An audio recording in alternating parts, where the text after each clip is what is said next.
So I'm running a audit on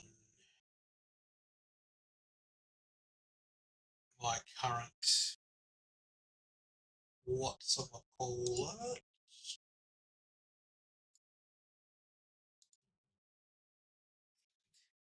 So I've used like Claude AI to run an audit on all my code.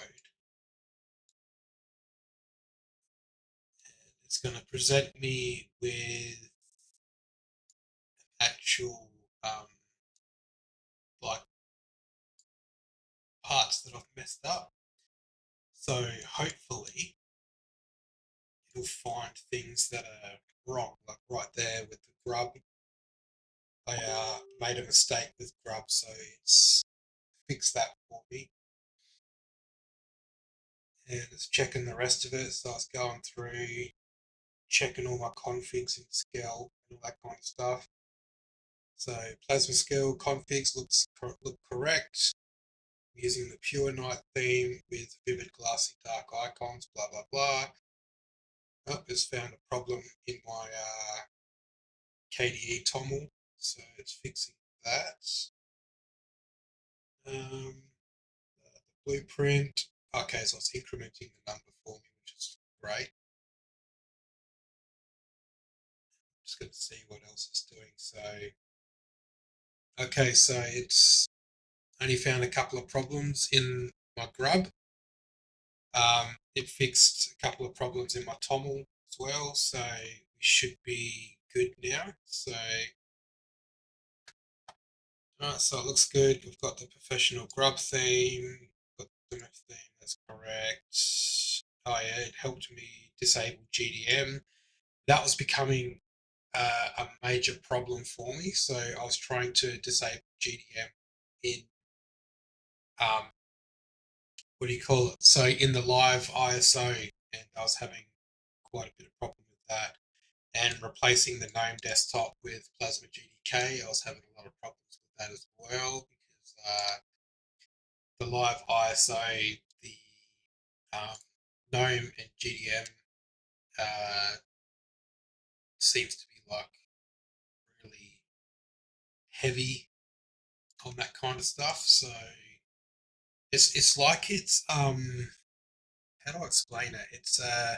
It's not hard coded, but it's like it's kind of rooted into the ISO with Fedora. So it was very hard to try and pull all of that out. So I didn't want to go ahead and use the Fedora spin as a base, but I did use the Fedora kickstarts as a base for deploying and fixing up this ISO to create my own Fedora-based operating system. So it's a lot more difficult than it was when I was doing it with the Arch ISO when I built Heftor Linux. But this one is yeah, there was a lot more involved in this than I like to care to admit. But the branding and custom themes are all applied, so that's all working well, and we've got our ISO built right over here. So I'm going to jump in on my other side, and we're going to take a look at, where are we? So did I do it as number 6? Excellent. So I'm just going to delete this VM.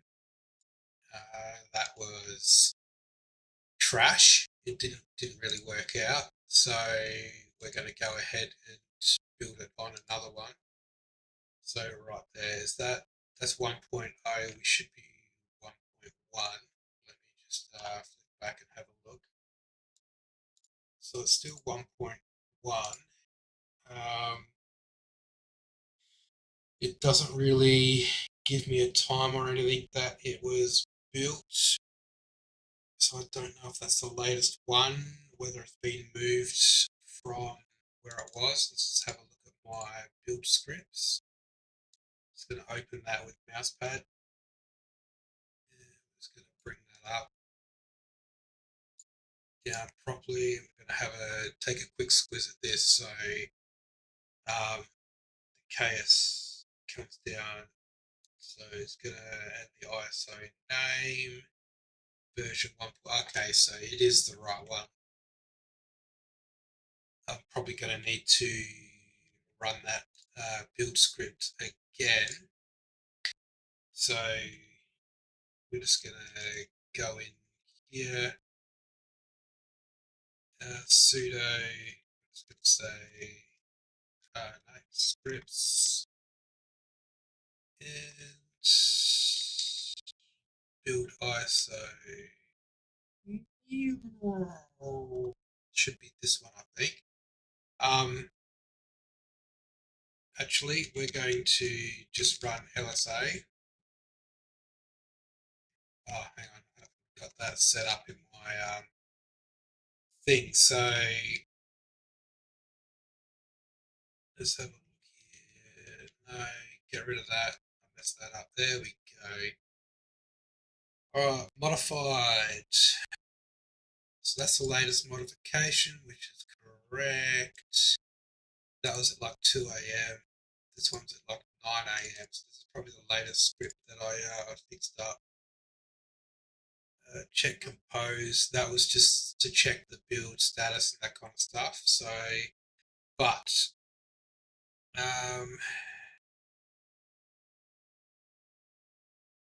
so we've got that. Da da da. Okay, so we want to hit Composer CLI.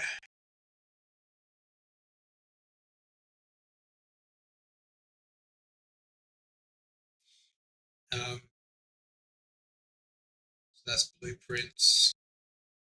Push blueprints. Arcticide Toml. That's done.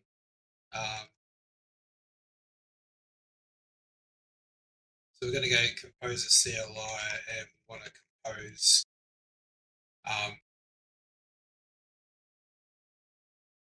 the Arxis BIOS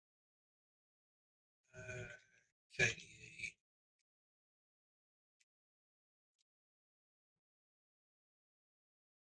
Oh, I should have put like verbose there so we could actually see what was happening. But anyway, oh, okay, here we go. Workstation live installer, package not supported.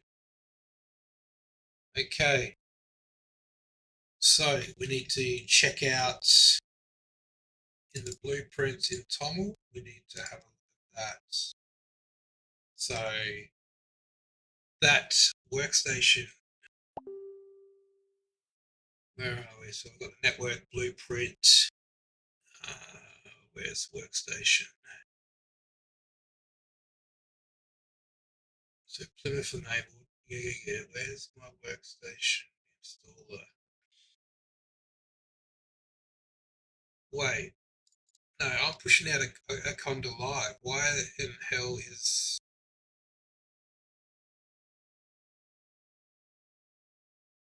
Oh man, I have to rebuild.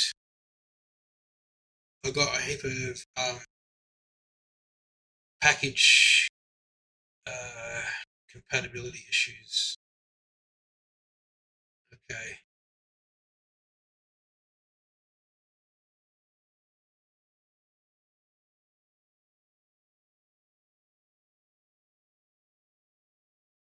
No, okay. That is causing an issue. All right. We're going to build from scratch. Start again. Oh crap. Of course, there's problems here. Where are we? Oh, okay, no. So here's compose ID. When it's complete, download with compose image. Okay, excellent. Here we go. Let's check out the compose status. Shit, still using. Oh man, no, it's not supposed to be using that. Why is it using that? Oh, we're gonna have to pull. all this, and let's see what the Claude says about it. To say we should be using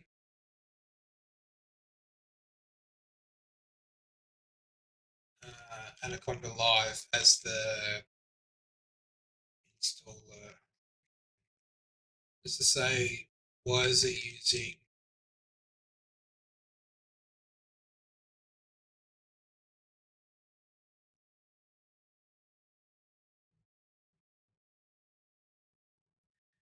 using the workstation live installer when the package is not found with compose command? This is the output of the terminal. Advise my next actions to clean this up. Okay, so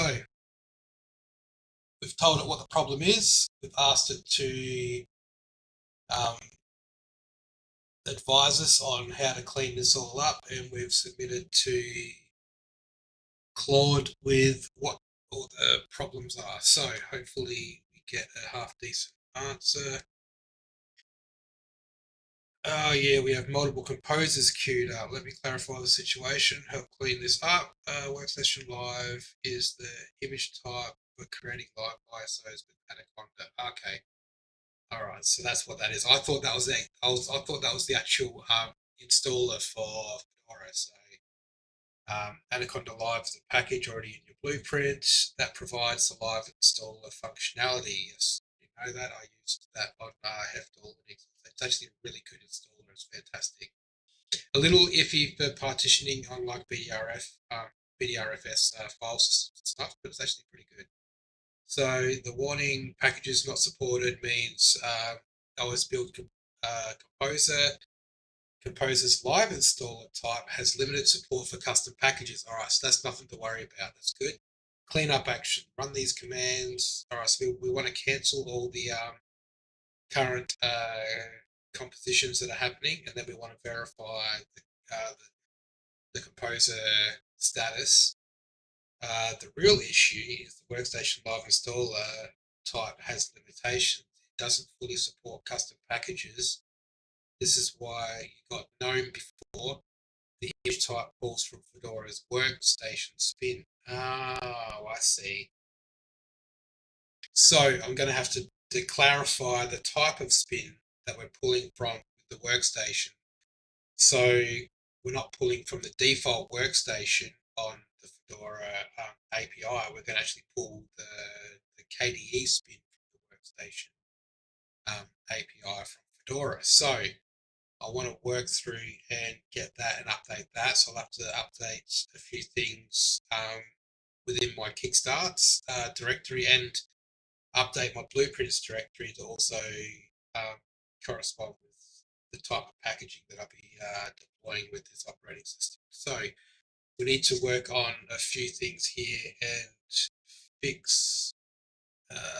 Let's start with killing the composer as it has suggested for us to do here, because that is becoming problematic and pulling all the old stuff that we don't actually need. So this is another one that's running. Unknown UUID, so that must have completed now as well. So we'll hit this other running one here. Oops, we want to copy that. Let's get rid of that and put that there. That's killed that. And this one is playing the waiting game, so we're going to kill that as well. Alright, so that is wrong. Let's go. Let's compose a status command. There it is. Failed, failed, finished, failed, failed, finished. Okay. We're all done. Okay, so let compose of that finish, then apply branding script, which adds packages to the squash FS root FS. Use live installer type instead if available. No, I don't want to do that. Alright, so okay, so it's got like a composer type. I didn't know we had that. Oh, here we go. Server variants, workstation live installer. That's what we're using at the moment, but they don't really have. I don't want to start like containerizing on a live instance. That's just going to cause a world of problems. Oh, minimal installer, minimal raw XZ installer, ZST installer. Okay. All right, so the workstation live installer is probably our best option that we're going to have here. I don't want to go through and do that any other way. The apply branding does install themes into the affairs but can't add new packages. Those must come from the composer or be invalid installed via char root during branding. Oh, I don't want to go down that road. All right, so I'm just going to say all the composer is complete or failed. Um,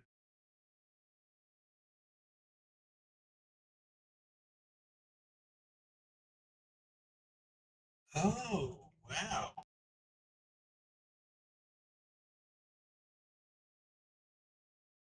View details. Restream access has been suspended.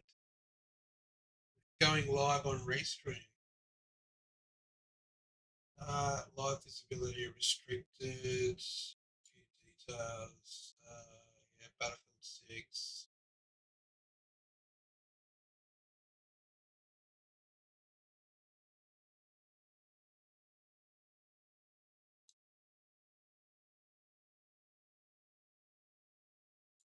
Uh,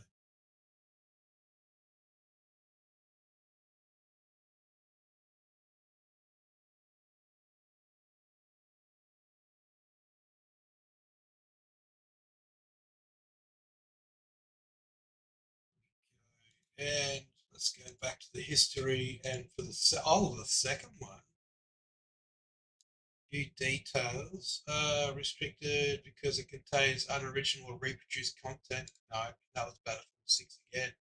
Why is it not letting? Why is it's penalizing me for um Battlefield 6? That's stupid. Okay.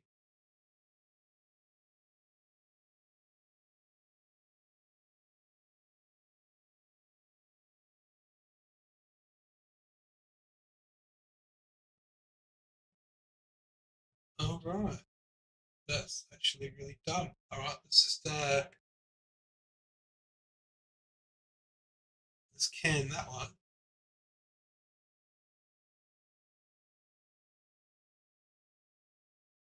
Okay.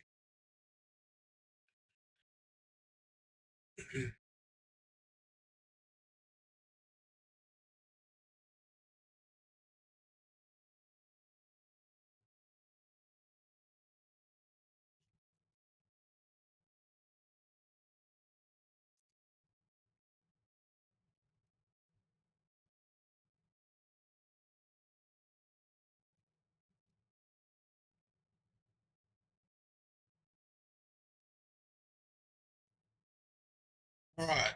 So I've informed Claude that all the packages and everything are done. Um, so I don't need the live server crap there anymore. That the yeah, the packages and everything all connection lost. What's going on with my connection? Let's have a look. What do we got here? Oh, okay, she's off. She'll call when she gets home. Cool. Yeah, so here we go. I see you have the base ISO already. The bash environment has an issue on my end, but you can run the commands here exactly what you do. Yes, we go into there. Check the status. Okay, so we can check the composer status. Here we go.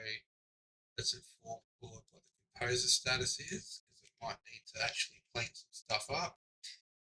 And then we'll actually run the branding on the ISO, which will actually fix everything up for us as well, which is good, which is what we want.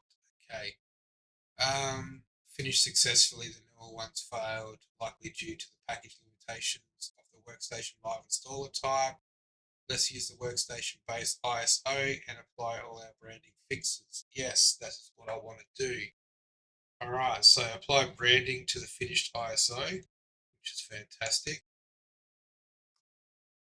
And copy and grab to the ISO, blah, blah, blah. Oh, okay. So my branding script has an issue.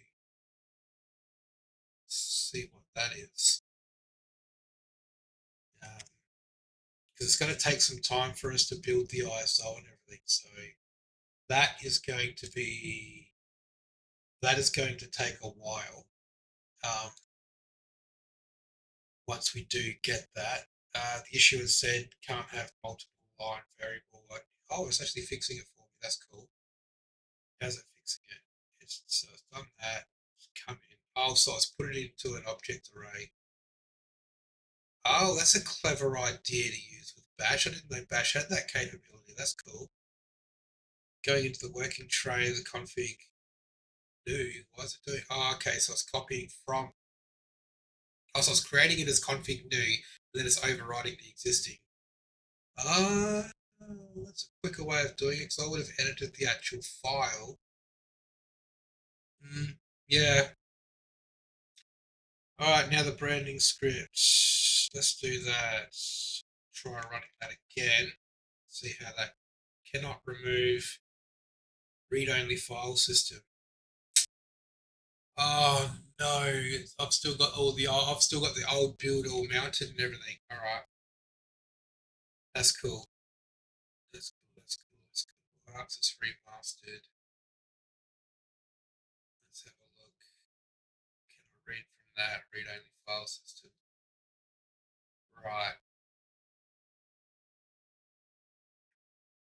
Yeah. I wonder if that's like a sudo command. So I'm just going to give it a portion of it.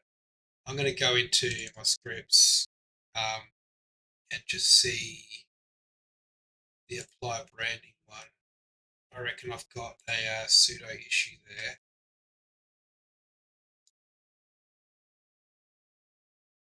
And that, oh, hang on, that's already done that. Clean up previous work. Oh, yeah, it was, I knew it was a mounting issue. Oh, I didn't have that in the start. Why didn't I have that in the start? That's stupid. Clean up the previous work.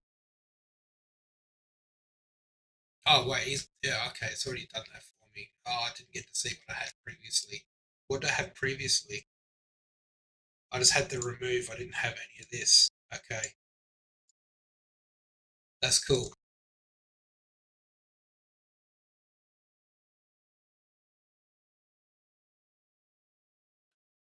Okay, so init RD is getting repackaged.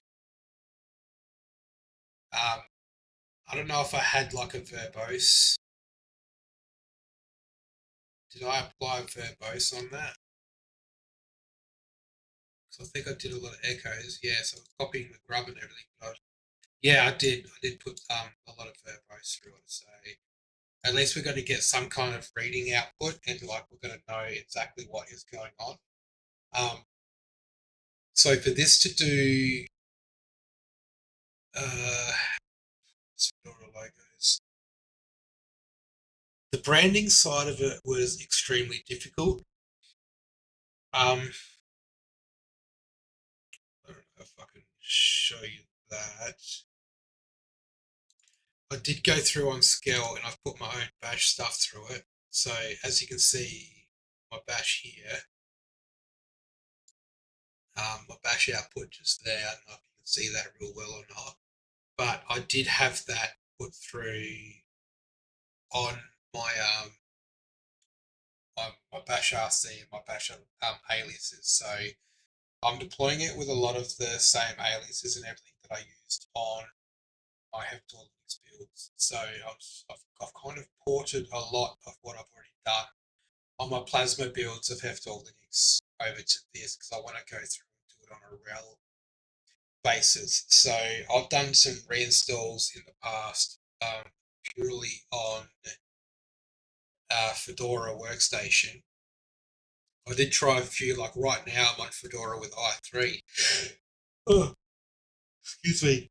On Fedora with i3, I'm using Polybar as my panel, and I've got a few custom scripts in there to show my usage of Anthropic Pro, that kind of stuff. I do use AI quite a lot lately with my coding and everything, purely for auditing, um, providing me with better ways to do stuff. So it's actually helped with a lot of my Python programming and that as well. So I was doing Python programming.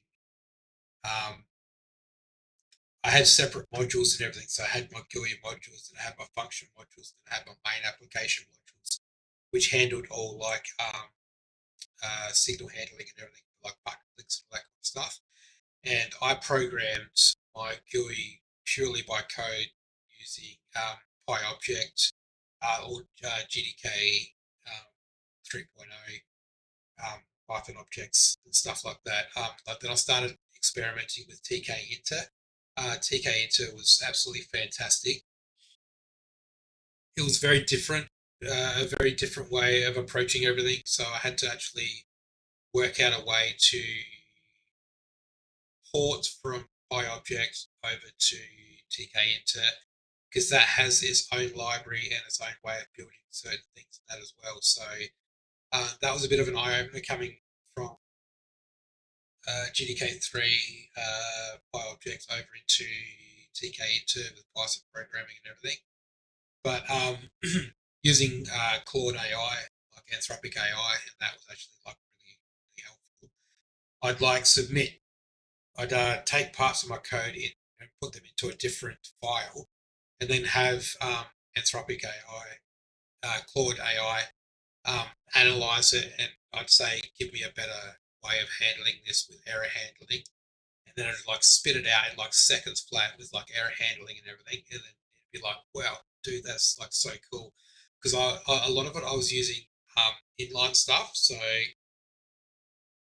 here we go.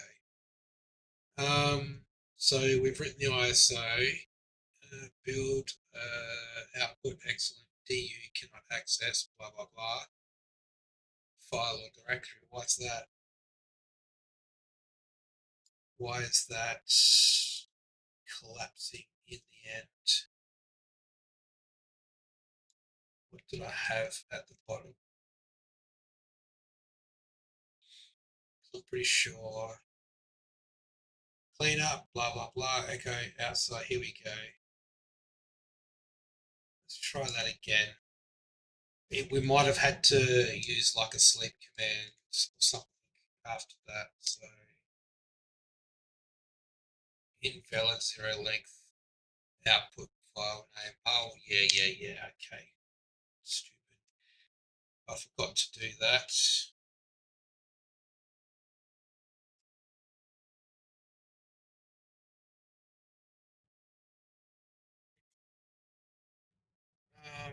Let's call it. Yeah, no, that's right.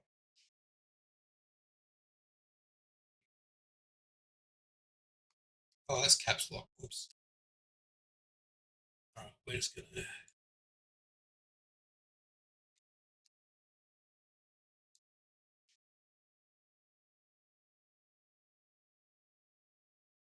2.4 gig. Okay, that's good.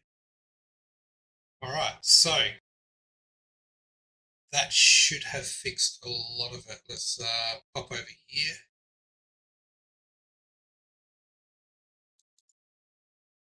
Okay, so we're just going to say generic.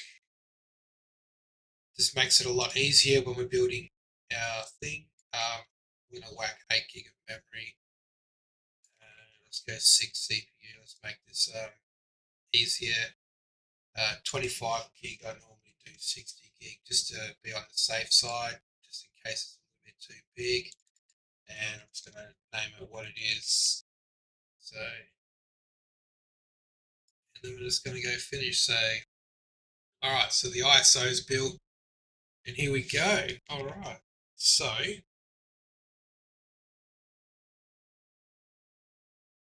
let's go here. All right, awesome.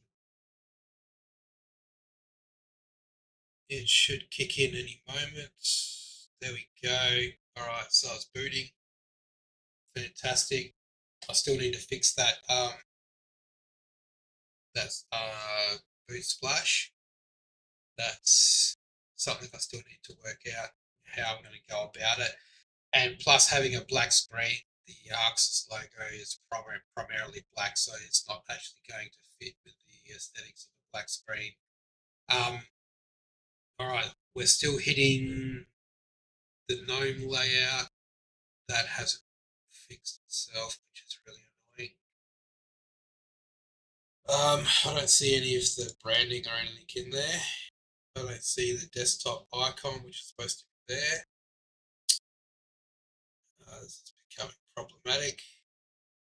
It's so hard to rip out the old. What am I doing wrong? What am I not? What's not implementing?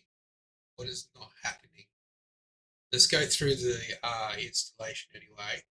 I want to see how it handles the install because that's is okay. We're still being presented with the Fedora install. Oh,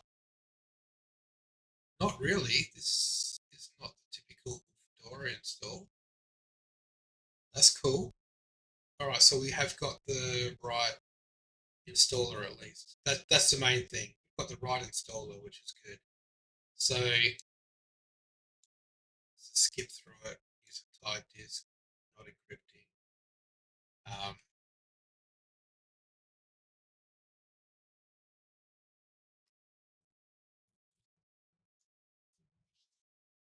and we should be good there.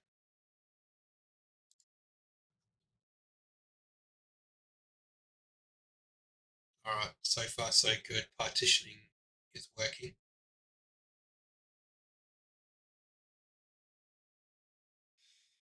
What am I missing on the to rip out the old GNOME and present it with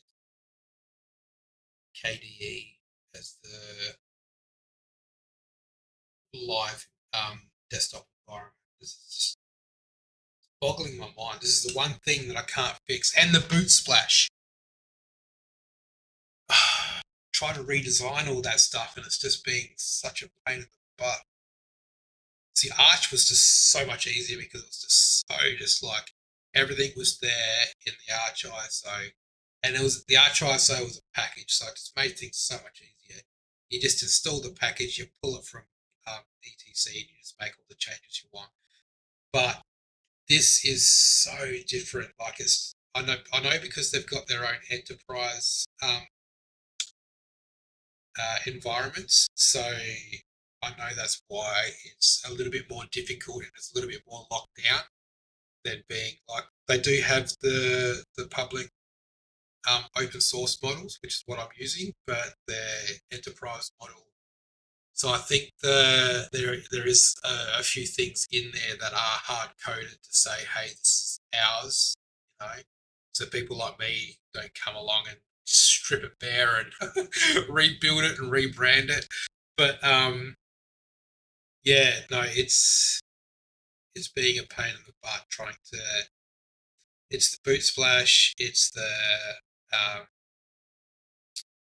it's the live environment, and it's a live boot environment too, mind you, which is really really hard. And installer. So I know. Let me check here. This might actually give me. So yeah, all right. So we are using the Anaconda one, which is fantastic. It's the right one. It's the one that it's the one that I got it to work in the actual TOML, like in the blueprint for it. But the blueprint's not stripping out GNOME and replacing it with KDE, and I don't know why. Still can't figure that out. I could cheat and just get AI to do it all for me, but then it's Oh, it's pointless. You don't learn anything that way though by going down that road. I do get it to audit stuff and check stuff and fix stuff, but it's just I want to figure this out myself. Because if I can figure this out myself, then I can start deploying different variants. Um, I want to break back into the class of like the Herb's Loft window manager. That is primo. I love that. You can split windows into. You can have like your own four little windows in your own window, and that is just friggin' fantastic. Like performance based for just using stuff on like a working desktop environment is fantastic. Like I use i3 at the moment because it's the easiest thing to install and get in on a RHEL package managing system.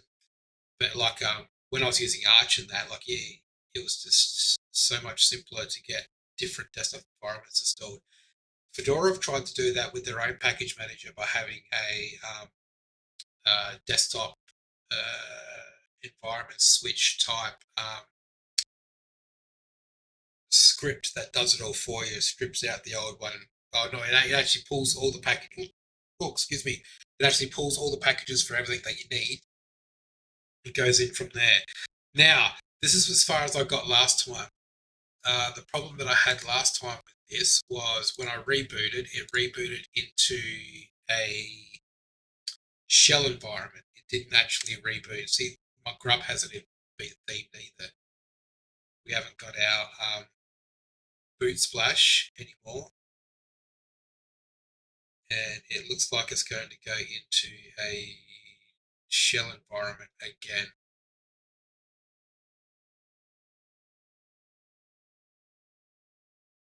Have we crashed? As far as it's going, relabel dev shim run. What is going on? Oh. System not defined in properties, so I've got a lot of cell Linux issues. Crap. Okay, so we've got like what a kernel panic. What's happening here?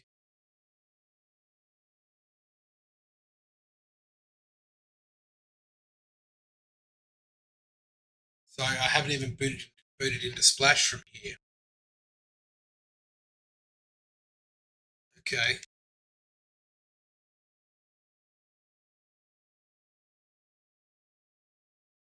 All right. So we're going to come back here, and I'm going to get it to. Where is that screenshot? There it is.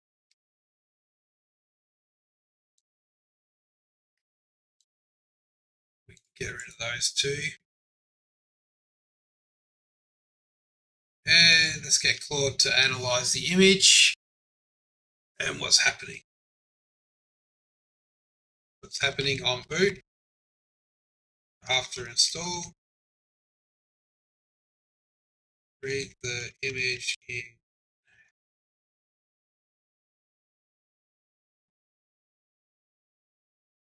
the directory to find the issue. It's definitely a cell Linux issue. So yeah, we still haven't gone any further than that. Cool. All right.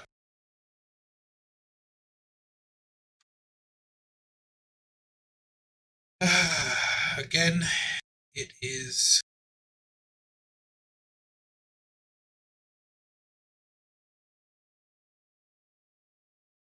that again. So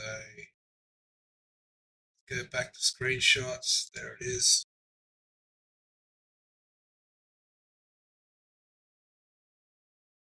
And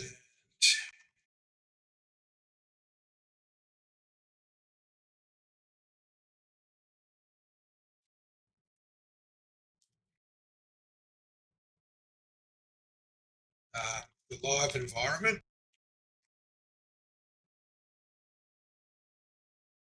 was GNOME again, but we did have installer.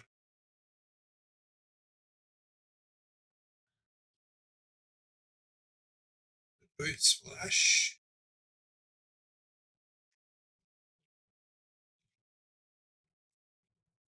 Then grub add no theme. All right, let's see what it comes back with. I've told it everything that was wrong with it, everything that we found. So yeah, all right, let's just log in.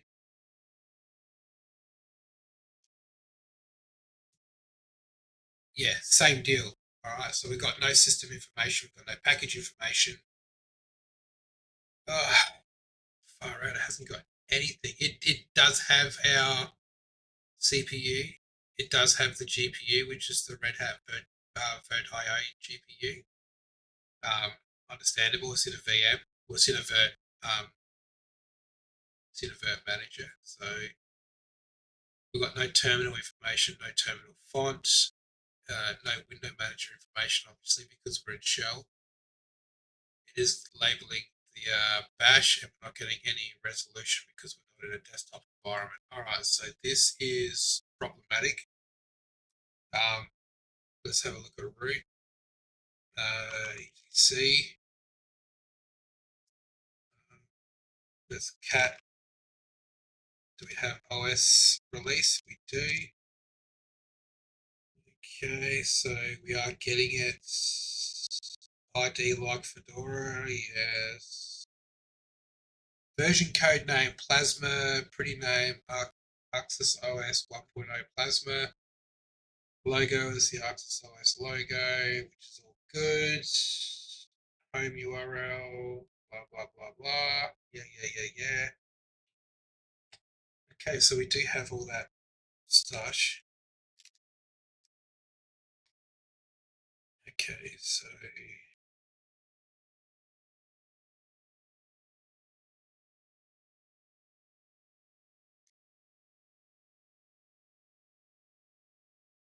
we're not returning anything. Let's see if we can update.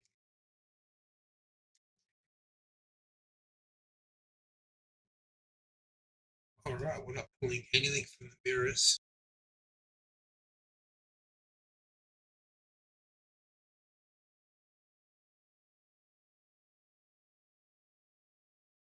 Hells bells. Okay.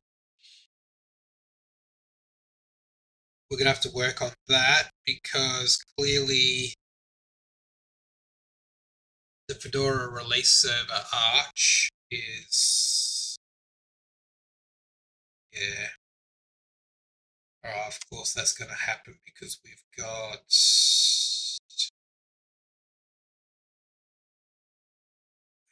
crap, yeah. So release server.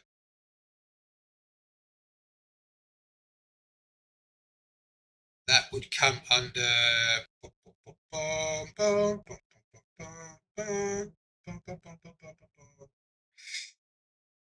yes, the ID wouldn't have anything. So that's got F. No, yeah. We don't have release info.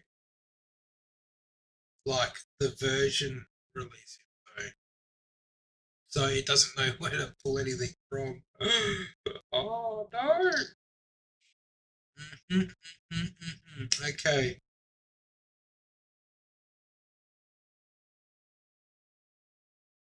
At least we got the heart of the architects right. Oh yeah, because the mirrors aren't just like standard mirrors for like standard arch. It has to be crap. And we're 1.0 plasma version, not like 43 or 44 or 42 or 41. Okay. All right, we have to fix that too. Let's hit that with a screenshot. So I'm going to see what Claude has to say about that as well. Shit. That's a mess. That's a mess. You get in there and you can't even freaking update your shit. What? Come on, man. Alright, so we're just going to get rid of those two. And it's still saying to use the same old live installer ISO. Now actually, so it's fixed.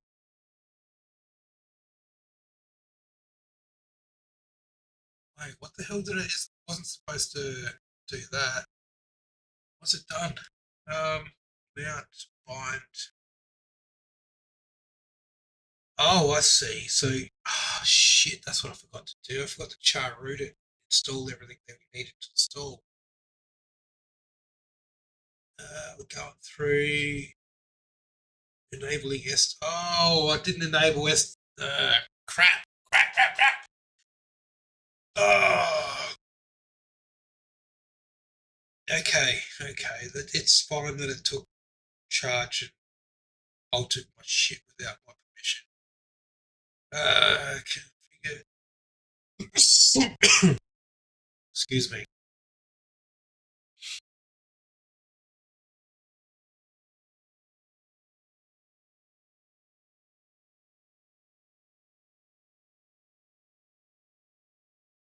Logo fallback for what? Watermark PNG? Oh,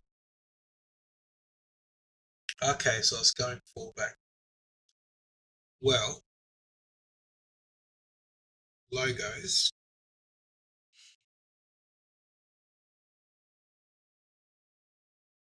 Should probably make that white.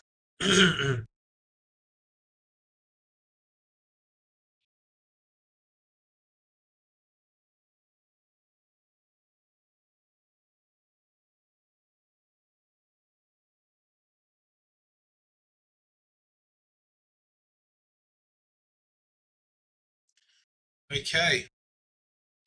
All right. I'm okay with that. Um,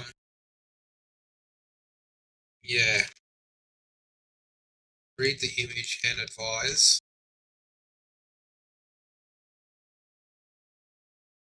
how to fix the issue. It's looking for version. Tell it what the problem is. It's looking for version, but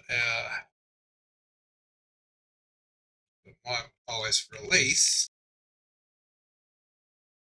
version is stating 1.0, 1.0.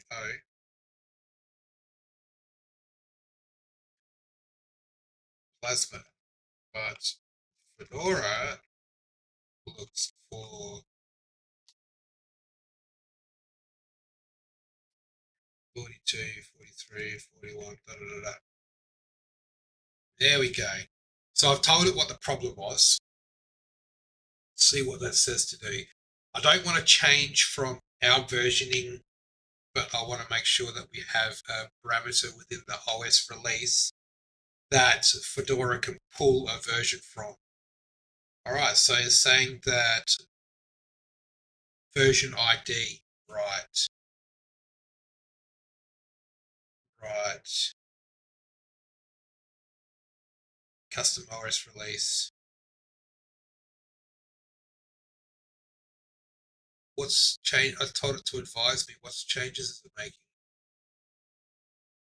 The issue is SquashFS already has the custom OS release from a previous run. Let me fix the explicitly setting release version 43 in the DNF commands. Oh, okay.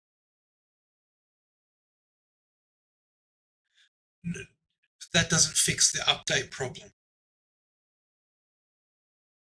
Fix added that to force DNF to use Fedora 43 repos regardless of the custom OS release.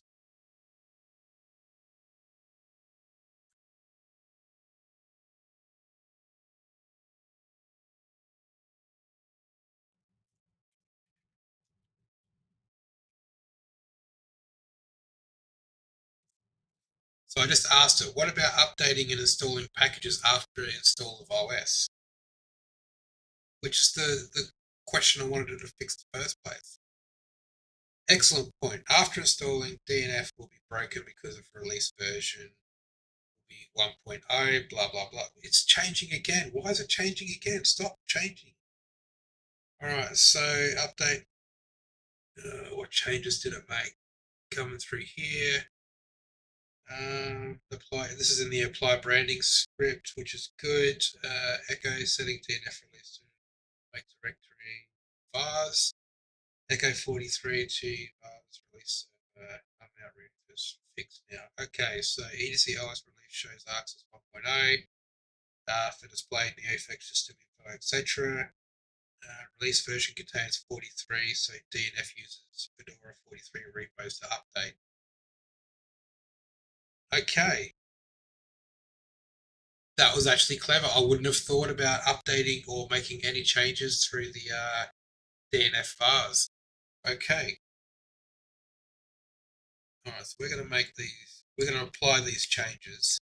Sorry, I didn't really even get to do anything there. Bloody took control and did it all for me. Here we go. So I can see that it's doing the grub stuff for me. It's modifying the RT, adding the Plymouth theme, replacing the Fedora logos, which should actually fix the branding issue. I don't know how it's going to go with the whole splash screen on the boot now, because the logo that I'm replacing the other one with has black text with the coloured curved arrows. So that's going to be an interesting thing. So what I'm going to do now is get rid of the screenshot. It's no longer needed. We've solved that problem. I'm going to pop over here and I am going to kill it and delete it. Delete the disk as well. Awesome. Gonna head back and hopefully soon we'll be finished on the build and we can actually install and take a look at where we are on the theming front for it all. Because that is going to be fascinating. Alright, so it's extracting the Squash FS and it's made all the changes. It comes back in.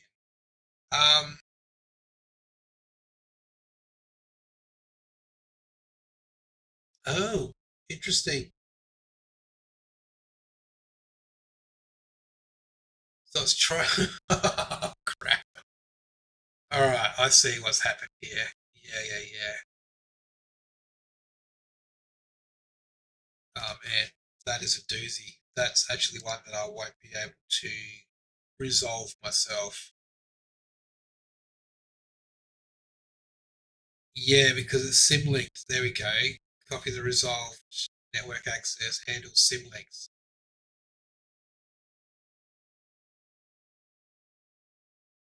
Falls back to Google DNS if copy fails. Okay. Okay, comes back down. Alright, so we've got the pseudo copy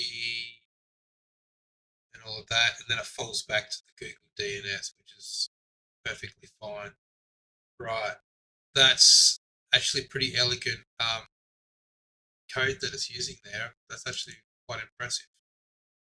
Alright, let's try again.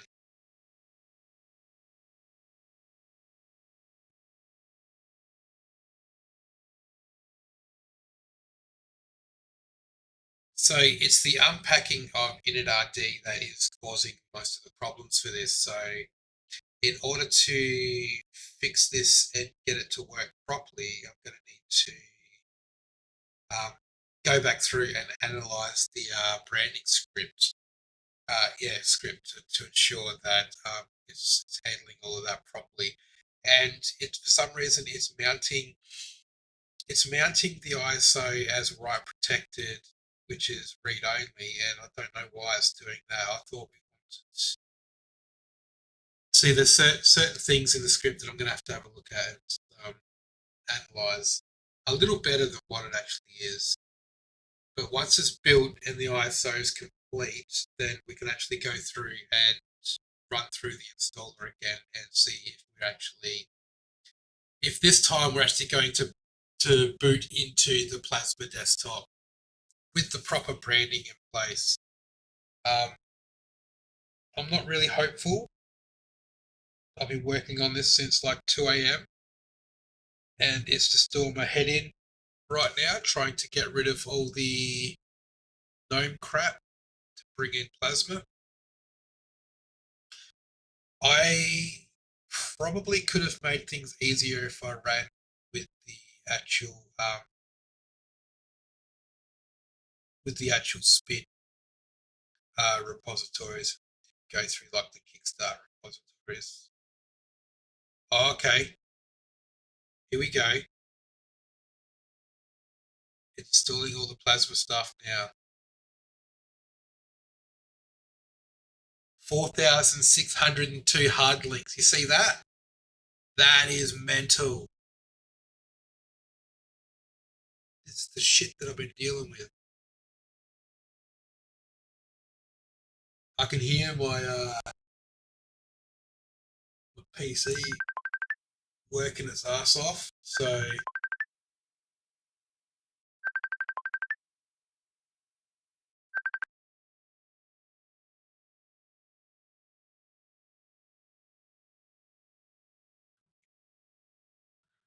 yeah, so it's actually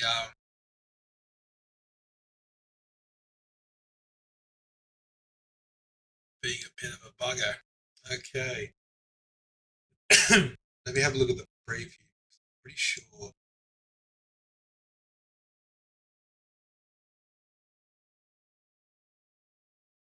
There we go.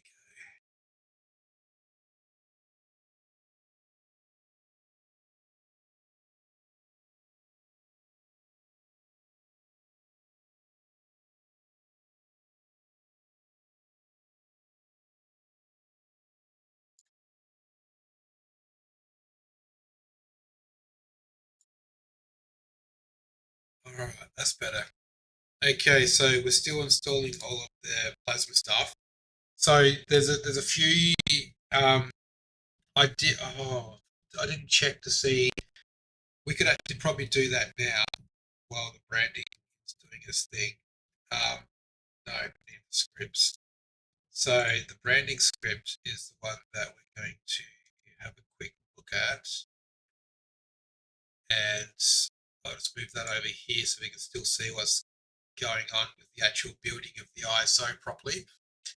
But I wanted to check to see once it's all done. So I think we're up to about here somewhere. Where are we? So nothing to do. Settings. All right. So the system CTL is already set to a graphical target as default. It's created the symlinks for the graphical target. The SD themes and all that kind of stuff. All right, so we didn't need to remove any of the GNOME stuff, which is great. Creating new Squash FS, so that's up here. All right, so do we have? The question is, because I wanted to deploy, excuse me, I wanted to deploy Flatpaks as well. So there's a few Flatpak stuff that I wanted to deploy. I'm also installing the Remedy, which is the RDP packaging. So I wanted this to be like decked out, ready for work, gaming, and all that kind of stuff, like a proper everyday driver. So there's a couple of Flatpak stuff that I want to deploy, which one was like the GeForce Now app, which is awesome. Cell Linux. No. What's it called? It's sell something rather, which is to edit with Flatpaks and everything. And I'm pretty sure that was a bit. Oh no, Chrome, I think it was the other Flatpak one that I wanted to deploy with. But I am using the standard Fedora packaging for um, what's it called, Firefox. So there were some other packages, excuse me, that I tried to push out for it as well. So, but once that's finished doing this, the recreating the Squash FS, then it's going to come down into unmounting it and then creating the new ISOs. Just coming down here and doing that. This section here, right here, the boot load size and everything, that was done by AI as well because I had no idea on what to put there for the XORs. So yeah, it was just mental.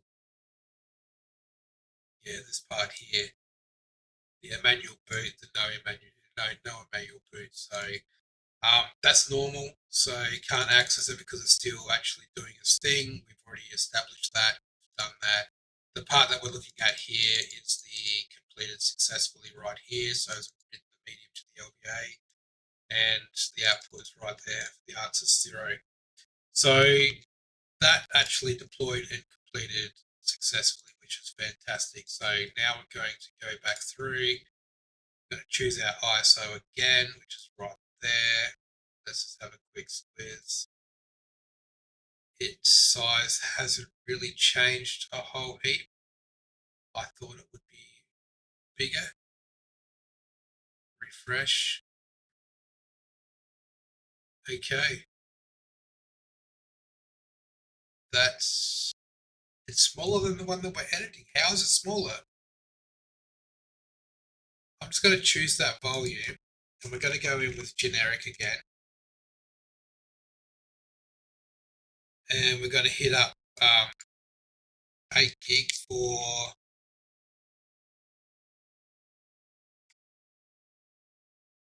that, and we're going to hit 6 CPUs. So I've got 24 to play with, and then we're just going to hit 60 for that because I always do 60 as a standard. I should probably update the defaults for adult, and we're going to name it what it is, and then we're going to finish. It's going to create the QCal for us, and we should be good to go. Okay, so it seems to be unpacking a hell of a lot slower. That's sort of a good indication. All right, let's just full screen that. We still don't have the grub theme applied, which is a problem because we are pushing to get that applied. So I'm just going to hit the screens. Right, that's done. Just go back through.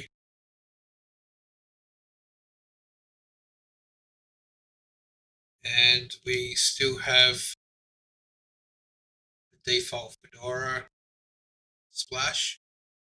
And I bet anything is going to boot into no.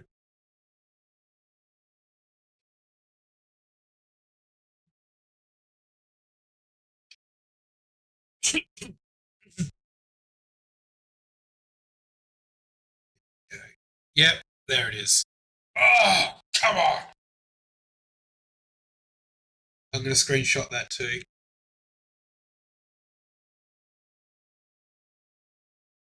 Okay.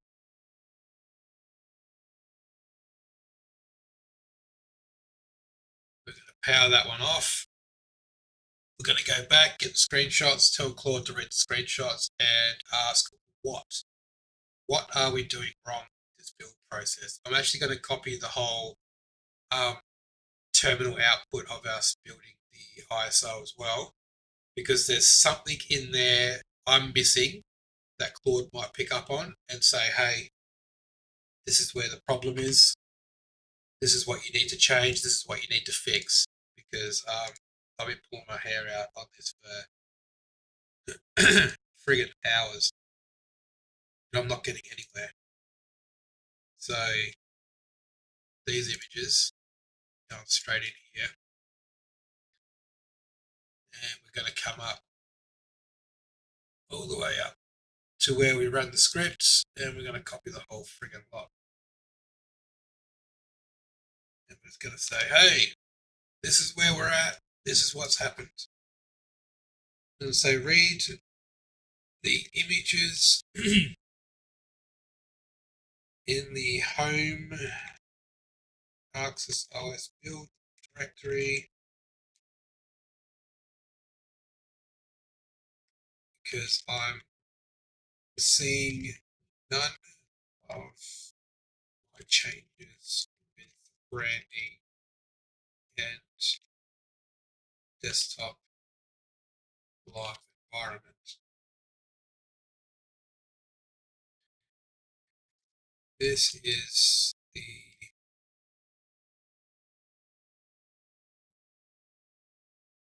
branding script output to build the ISO. All right. Now it's in Claude's hands. Let's see what he comes back with. Or it. I don't know why I keep referring to it as a man. But, alright, so I was looking for the word screenshot in the images. Okay, so it's found it. Oh, it's looking at pictures now. What the hell? Hey. Dude, this dude's running amok on my system. I'm not telling you to read all the pictures in the pictures screenshots path. Far out.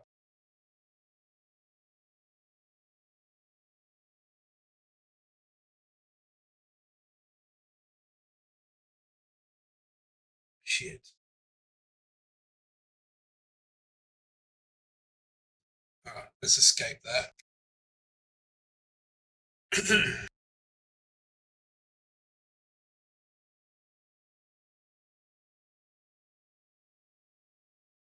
I'm going to put the actual image names.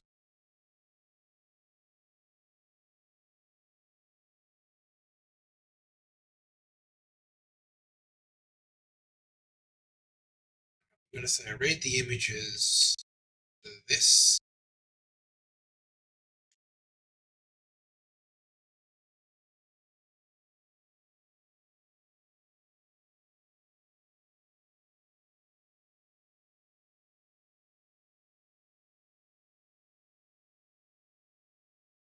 And that. Okay.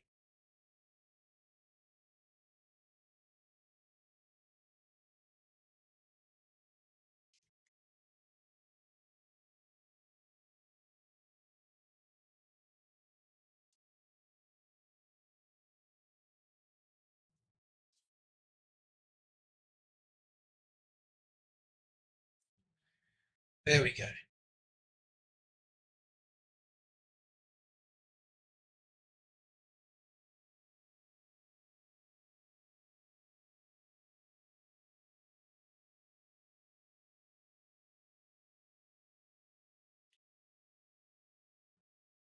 Now it's not going to pull all the wrong images because I've got so many screenshots. I should probably clean that directory up for things like this.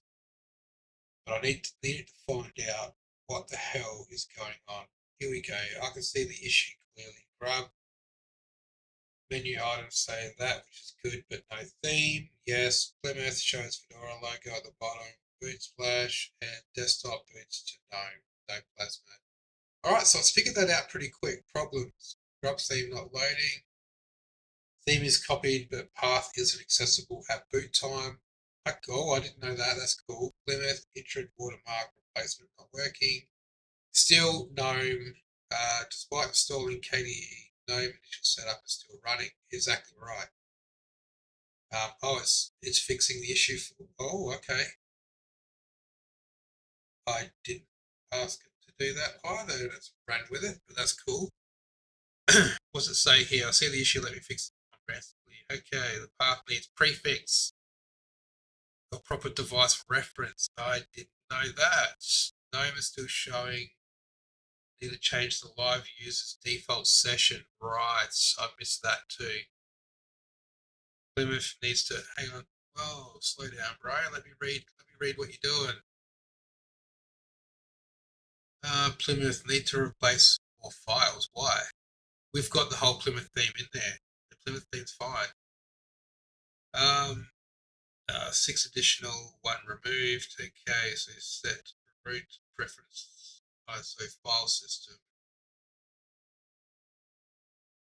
Oh, I see. So we've got all this. Shit, I didn't know about that. I didn't. Oh, I've seen them before when I was doing the Arch OS, but I didn't think much of it. Applying the branding. That's the same thing. What are we changing here? There's nothing. That's theme text. With 6 and 1 addition. With 5 and 1 addition. Okay, so it's gone through and done those. And echo export theme. Why is it applying it twice?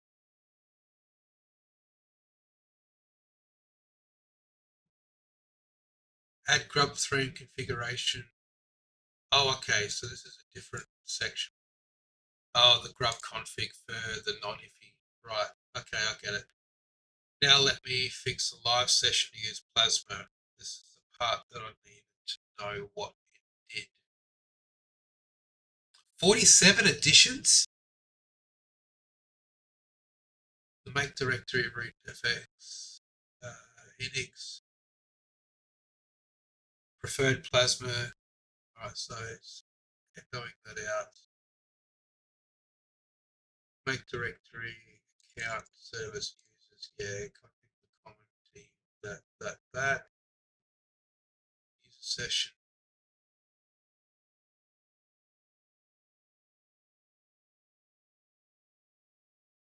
Done. Configure GDM. Why? We're removing GDM. Why is it configuring GDM? We don't want GDM. We want SDM. Configure display managers. Chart, for instance. Okay, so it needs it. I see. All right. Yeah, I'm getting ahead of myself. I didn't think that through. Set default session for X11. Why? We want Wayland. We don't want X11.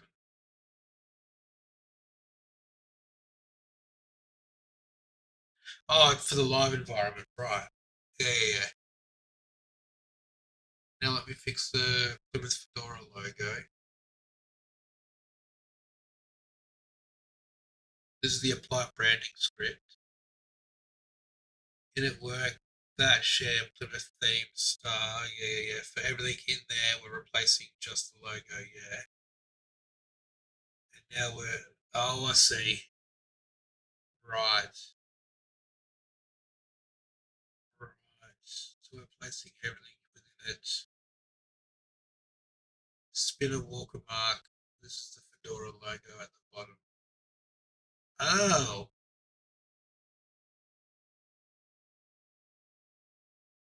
BGRT watermark. Right. And we're calling it theme spinner. Right. Plymouth themes in init RD, LS for init work, user share Plymouth themes. Right.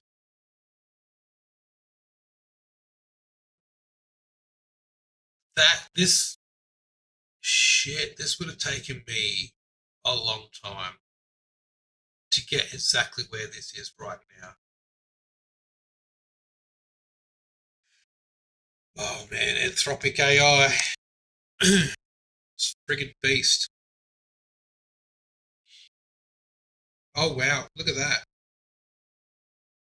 Look at that. That's hell.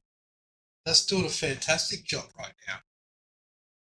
So we're going through and the Plymouth themes in init.rd. So it's replacing everything from the remastered init.rd work straight through into the logo, which is fantastic.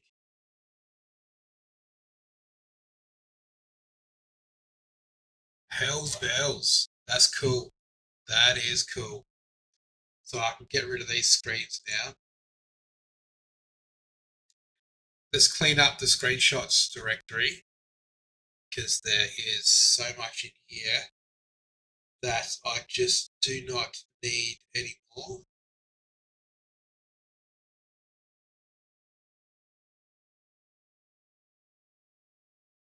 Awesome.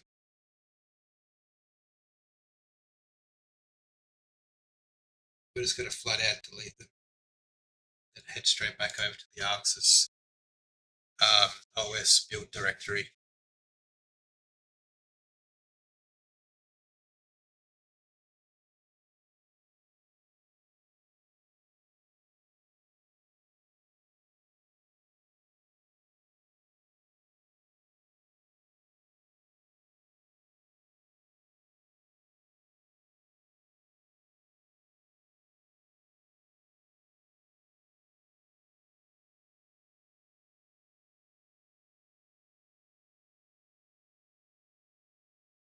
Okay.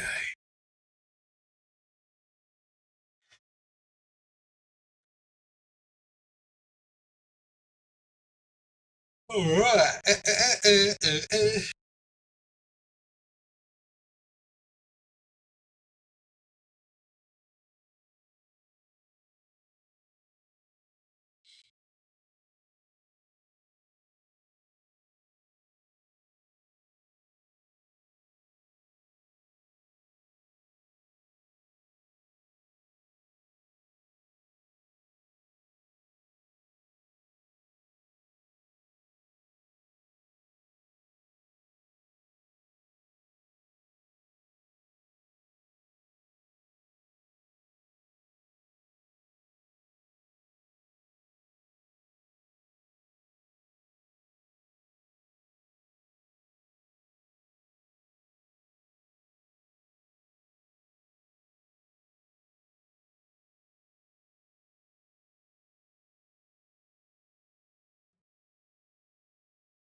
All right. So we've got a proper layout. We've got proper cleaning. I've got AI straight up on the side there, which is sorting it all out. And now we're just waiting for the whole install of everything to take place properly. So the plasma desktop and everything. So I probably could have held back and sort of chilled a little bit on the whole desktop environment, ran with GNOME, but it kind of defeats the whole purpose of what I wanted to do. So I wanted to develop and create a unique OS designed and branded specifically for an MSP that I'm a massive fan of. So managed service professionals. That is fantastic. They're called Arxis. Amazing. Fantastic group of guys and everything. So I decided, all right, I'm going to build my own OS and basically brand it for the MSP and base it along networking and remote support. So because the remote tool Ninja that we use, so I get a lot of services where I work through them, and the remote tool that we use is Linux compatible, specifically Fedora at the moment. So they do have packages like RPM packages and everything that you can install and get on there and sort of do like remote support and everything. It's cool. Um, and running a Linux system to do remote support is just so much easier because you just open a terminal and you can SSH straight into any switch and stuff that you want, any server that you want, really like a Linux server anyway.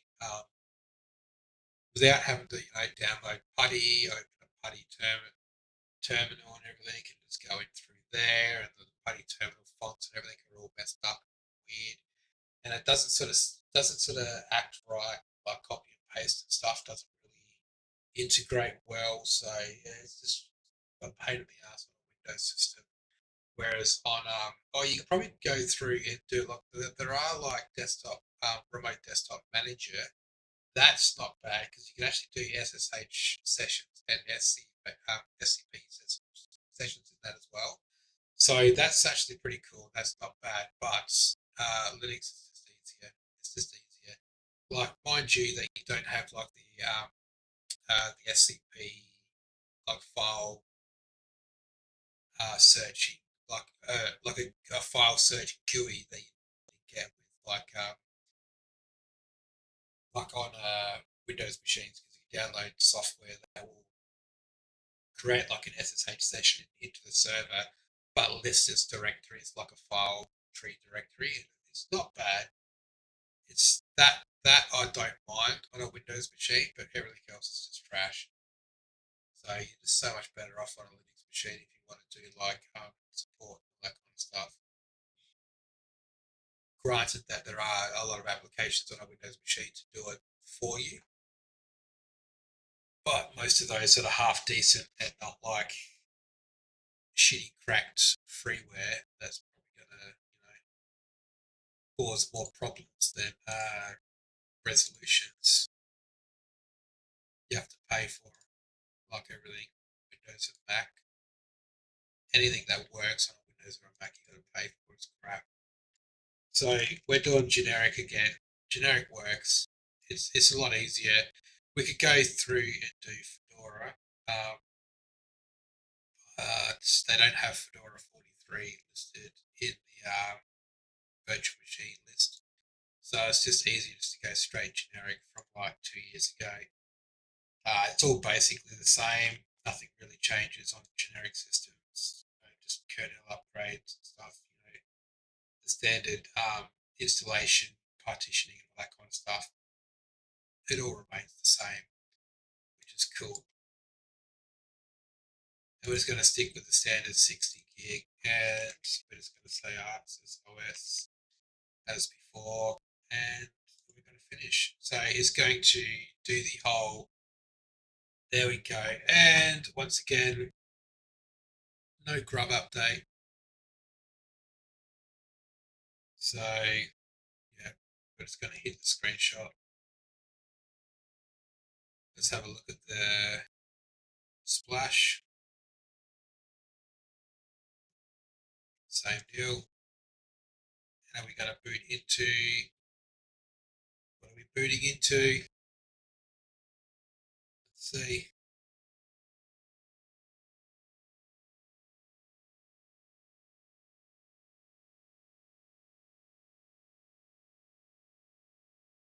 It'll be gnome. You watch. Nothing have changed. Yeah. Yeah. Okay.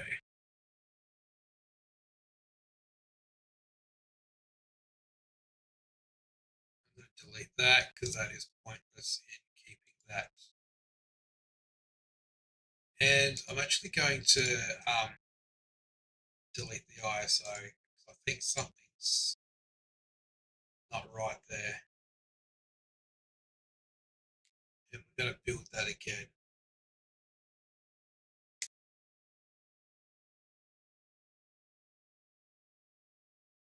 Because I'm curious to see where these ISOs are getting built, because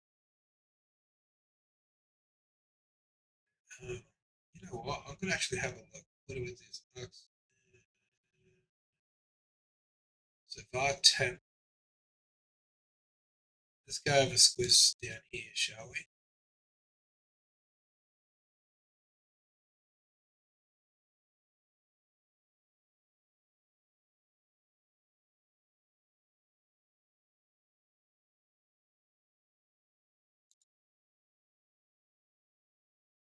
Yeah, there's the ISO that it's making changes to. Fantastic.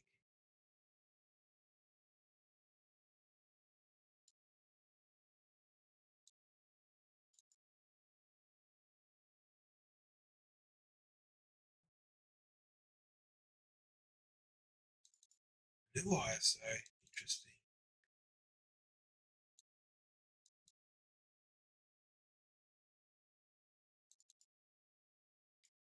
All right. There's the theme. It is doing it properly. what the hell is going on? Is it, I think it's not overriding the ISO properly.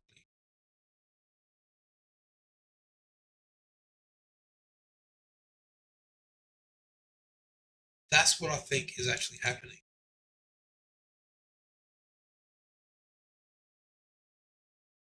Where's ETC? Where's Scale?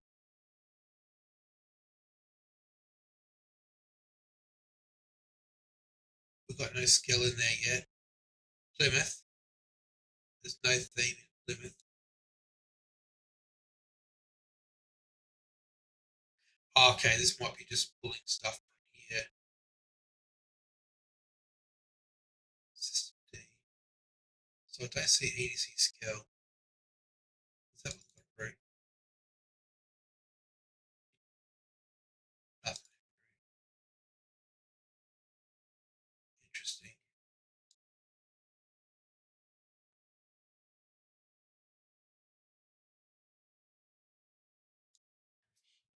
It'll be interesting to see.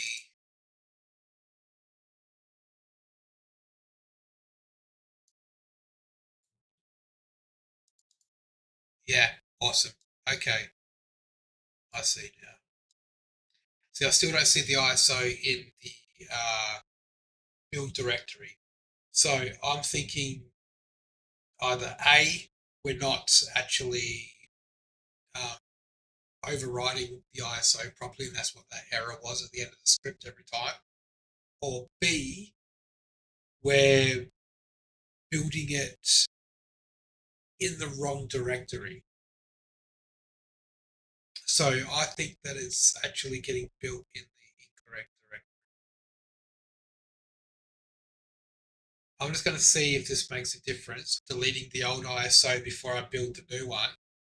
I'm going to see if that makes any difference at all, because the way it booted up was like it was nothing had changed.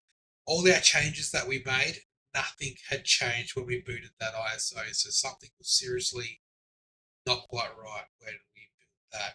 So this will be interesting to see. Yeah. So I am probably gonna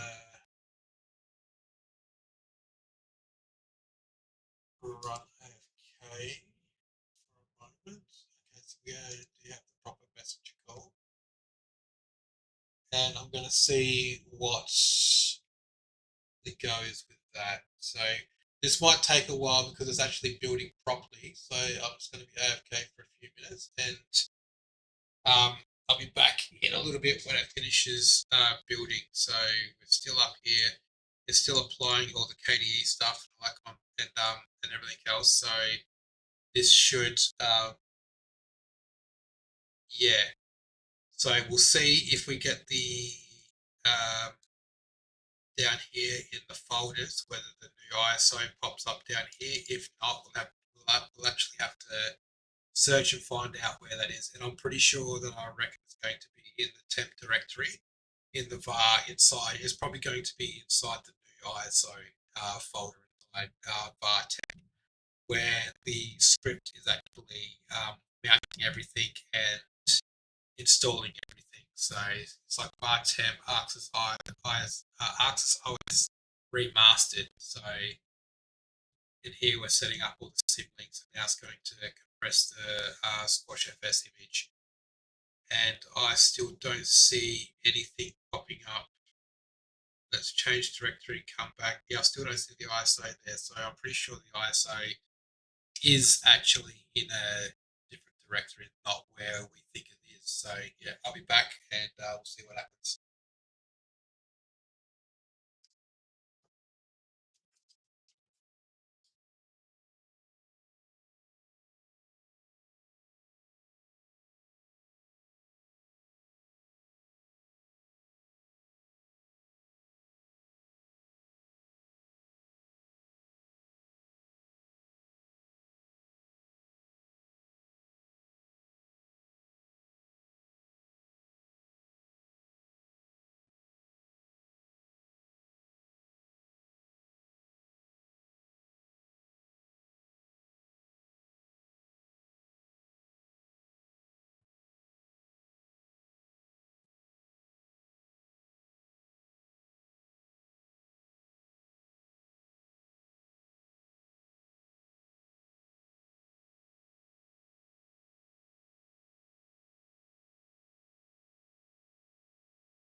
Okay, so now we're back, and the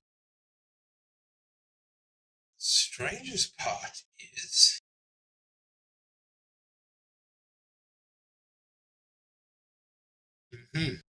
okay, so the new ISO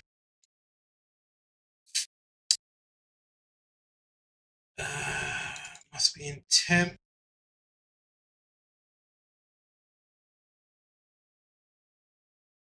I see what's happening. Shit.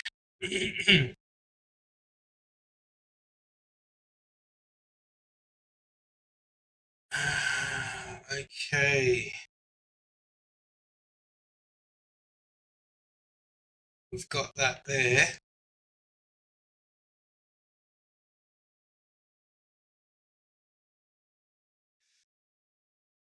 But it's not actually, it looks like it is removing temp directory with the ISO before we're actually copying the ISO back to the proper directory. Okay.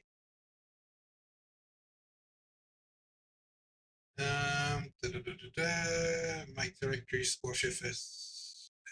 We're copying it to there.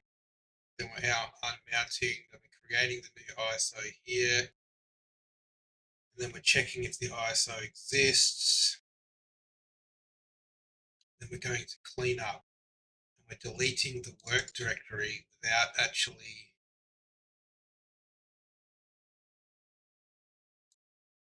There's our problem. There is our problem.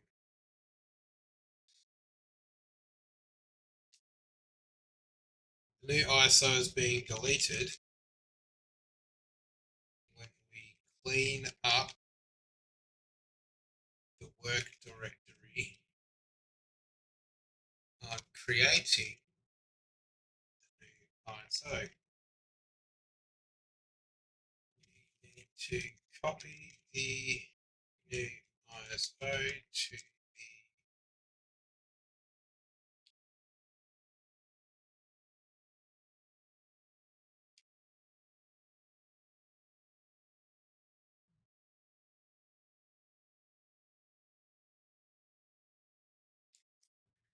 there we go. So I've informed the AI on the findings and that we need to actually update the script because around here, after it's done all the checks and everything, we need to actually, before the cleanup, we need to copy it to the actual directory. Oh no, we need to do that before the directory. So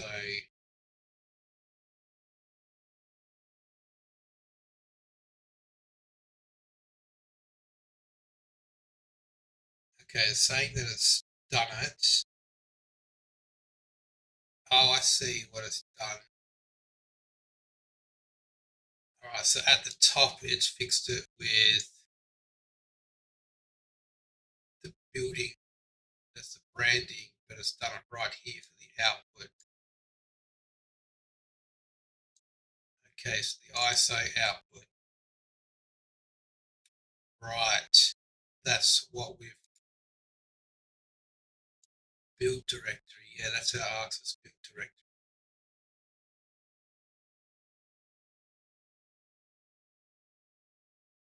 Right. Oh, I see what it's done there. Oh, that's clever. That's real clever. Here we go. So now we have to actually build again. We've got like the Arcs is remastered.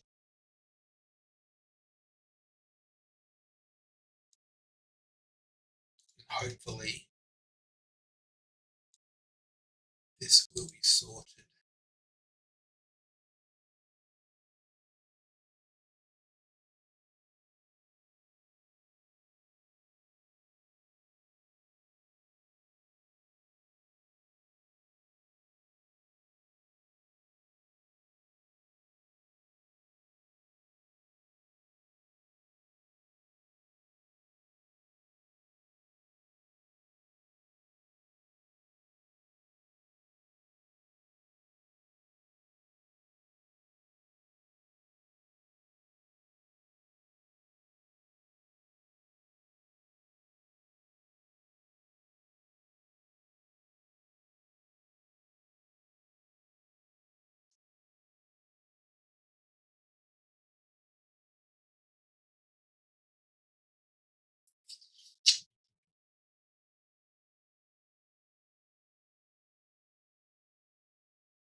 You're there? Yeah.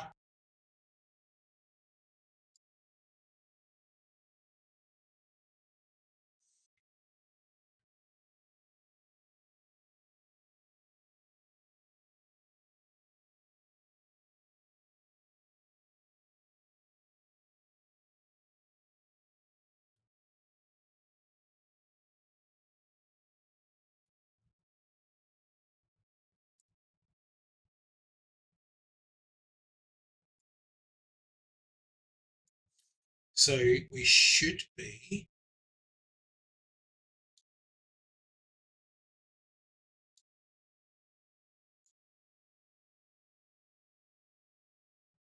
Yeah, we should be able to complete this once it's done in a second, and then we'll be able to install it and see if those changes are making a difference. So the problem we were having with all the other changes and everything was that once the build was complete, it was deleting the old build, um, like the working directory where we were extracting everything and doing all of that. And then once it had finished doing it, it was building the ISO in that same current directory, but then it was the cleanup section of the script was actually hitting it and removing the directory without actually moving the ISO into our actual production build directory.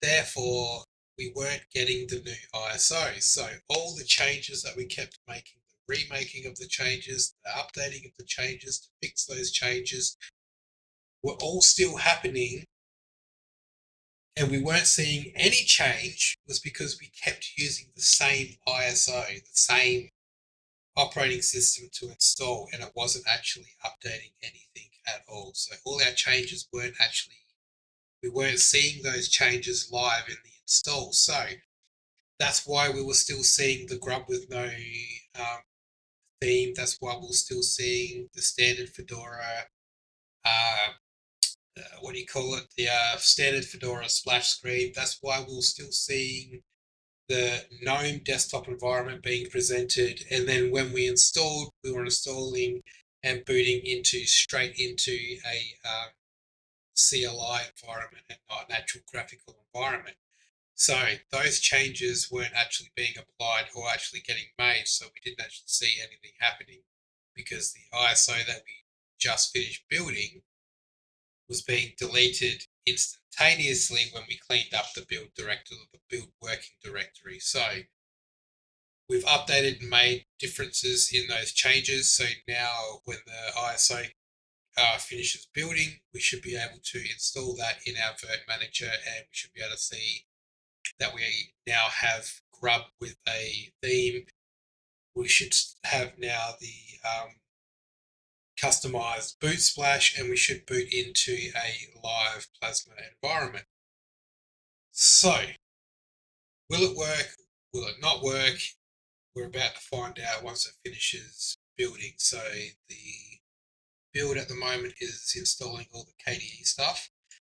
Um, we've updated to allow for the build script and the branding, the applying of the branding script to change on the build output directory. So it should output into our production build environment over here, and it should not stay in the temp directory. So whether it's going to do that and it's going to work, and we're actually going to have our customized operating system that we just completed, then it should be good to go.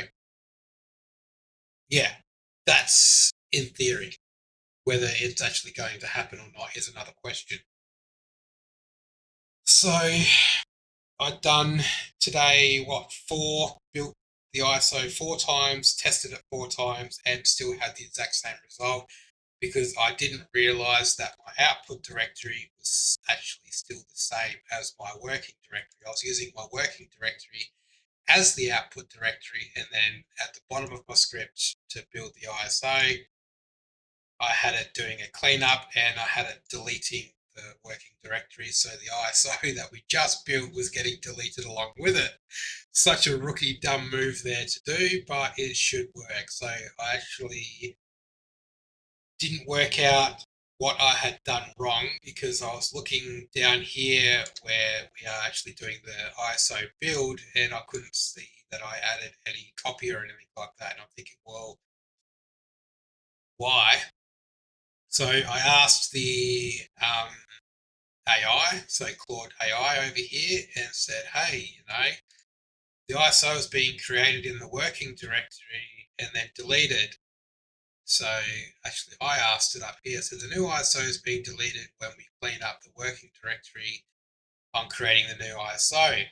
We need to copy the new ISO to the actual build directory, create the new ISO with label that, blah, blah, blah. And I gave it the output of the ending of the script. So the ending of the actual the build script where it does all the cleanup and everything. And that's why we've been getting the error, the DU cannot access the Arxis ISO error, is because after we've done the cleanup, there is no ISO for it to check against.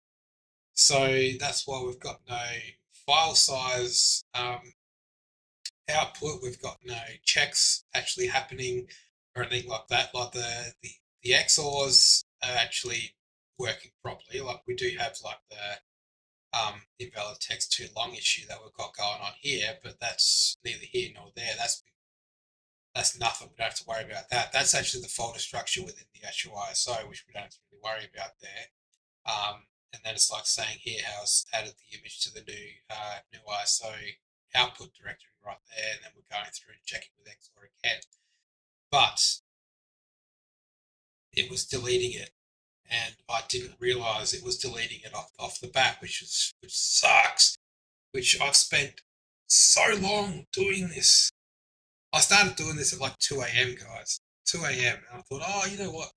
I should like really kick up the stream, and some people might like watching as like operating systems get built, that kind of stuff. So we'll go through with that. And actually, this has made things so much easier with AI, to be honest, because all I do is like I write out the script and that, and if the script fails, I just go straight to AI and say, hey, audit my script, and tell me where I've gone wrong, and it does.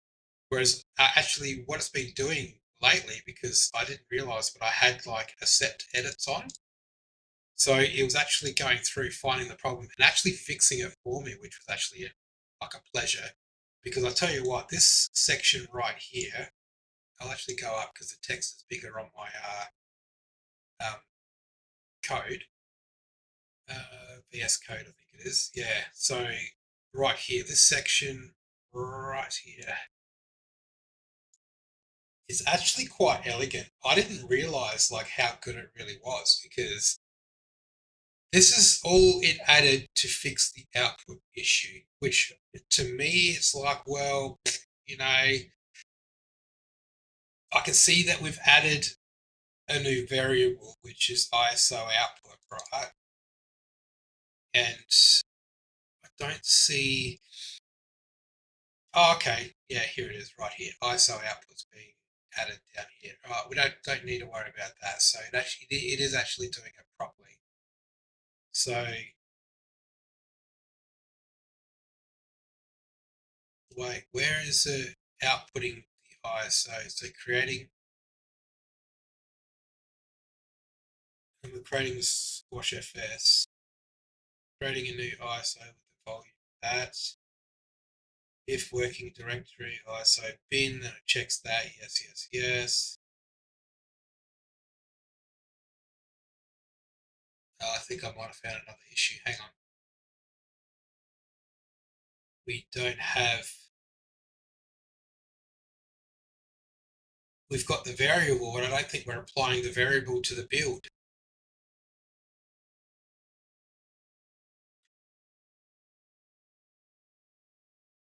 rootfs comes down, does that bind. That's all with the rootfs directory. Okay, I think I found another issue. Holy crap. I've been sitting here waiting for this to build for so long. It's ridiculous. So this is all just echo outputs.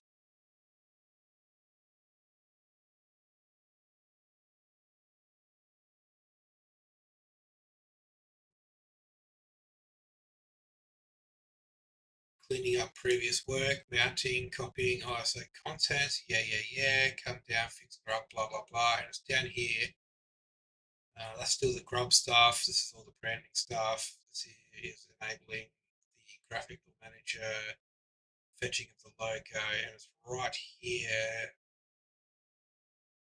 Unmount rootfs, make directory, yada yada yada. That's fixing the updates within the actual thing because we've done different different versioning. So our versioning wasn't working with the Fedora repositories, so we had to actually create a little where is it up here? We had to actually hard code it into the DNF files to get that to work. Unmount original ISO, yes. Create new ISO right here with ISO label. And then we come down working directory. Oh, okay. If you boot image, working directory, new ISO. That's going to cause some problems because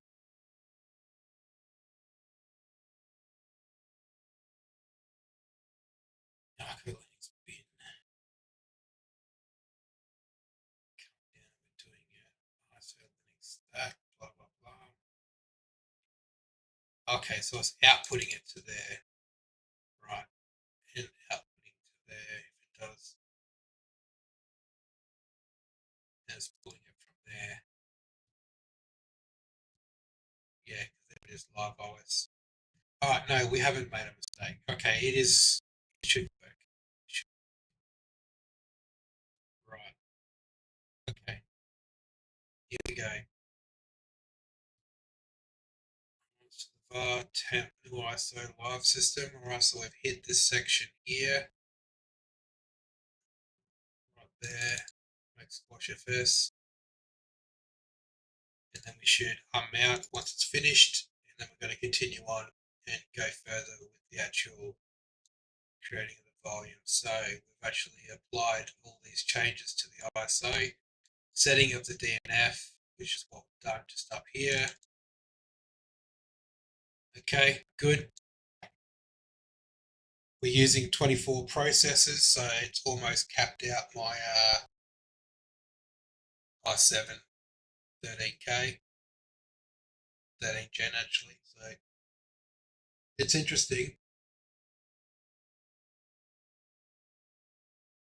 This is taking longer than I expected, so this is actually pretty exciting because it didn't take this long. So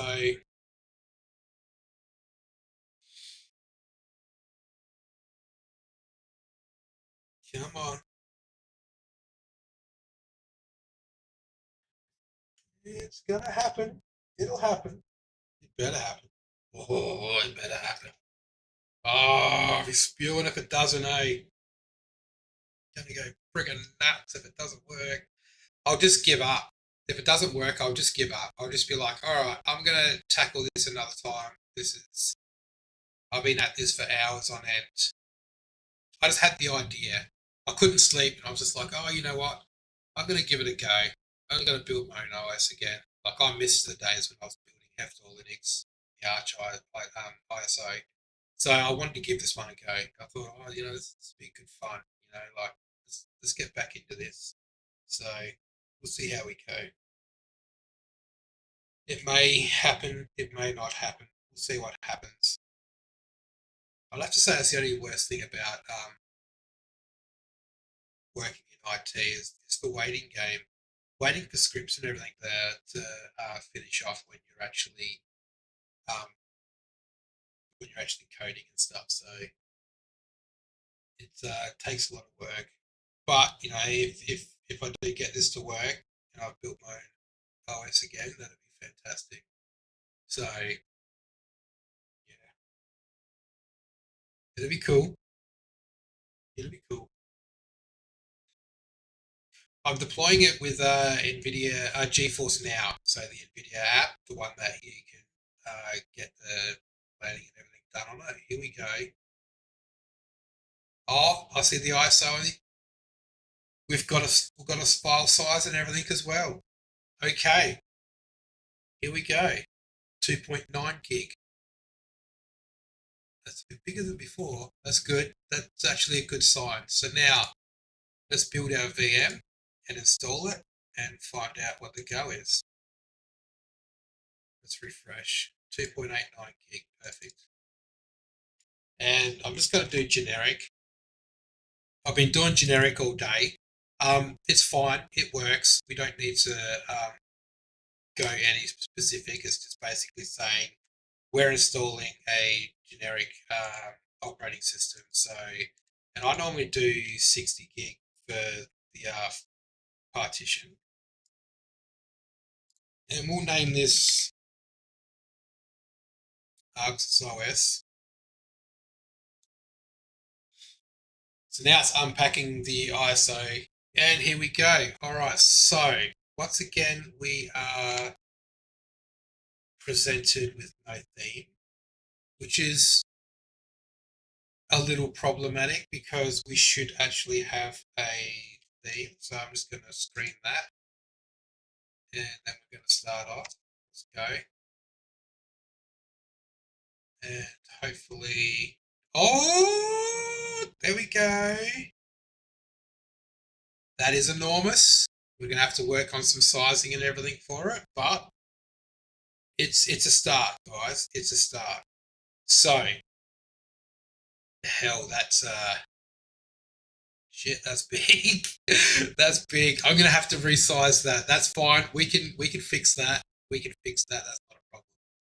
That's not a problem. All it's going to be is like another 15, 20 minutes to rebuild, and we'll have a proper Arxis logo size. So basically, what I want to do is resize that. We'll probably go maybe 250 squared and just stick with that. And that'll be nice, center, and prompt. Or I could bring over, restyle the full Arxis logo with the like as white instead of black, but the horizontal like full logo with the name with the logo within it, and then we'll go from there. But that is not too bad. That's what we've been after. So this is a good sign. This is a really good sign that we've got the new splash happening on the new build. So hopefully we can actually get the plasma environment for our live environment. So we'll see what happens when we boot into that. So if that happens, then yeah, we'll be stoked. It is taking a little bit longer, which is good, which is another good sign. Even though we've got 8 gig of memory and eight CPUs, it is still unpacking. It's taking a long time to unpack, which I like to say it's a good sign.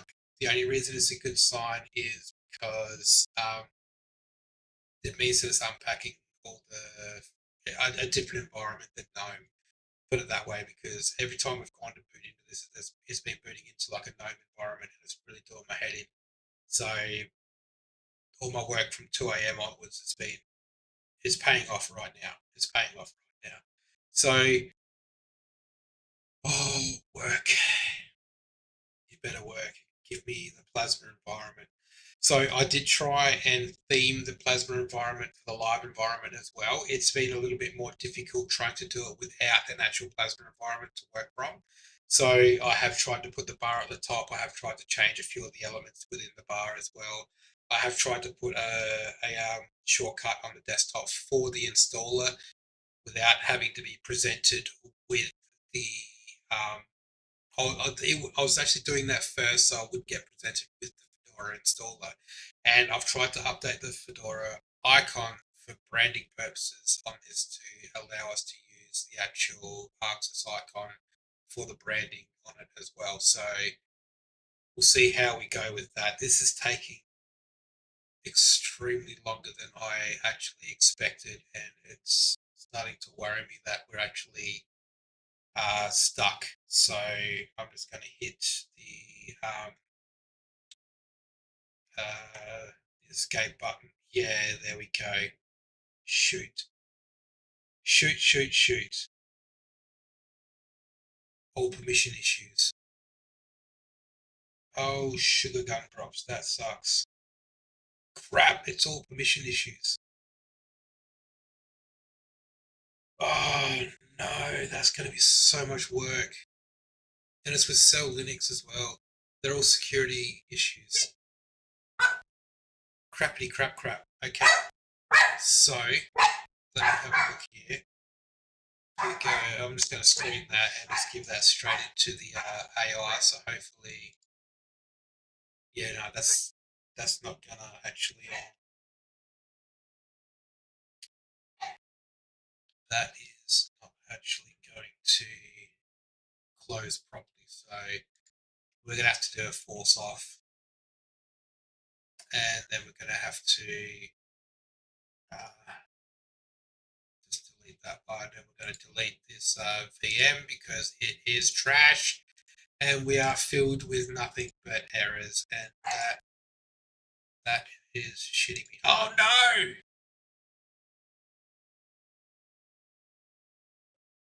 Did the screenshot not take?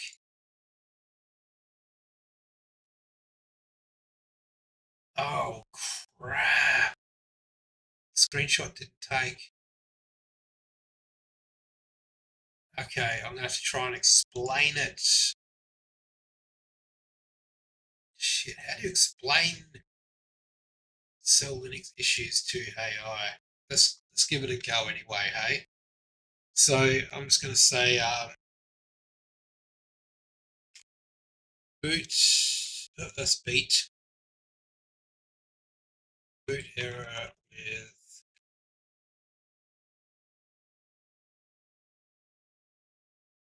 permissions issue. Um, endless splash loading screen until escape key to be presented with all red cell Linux permissions issue. Um,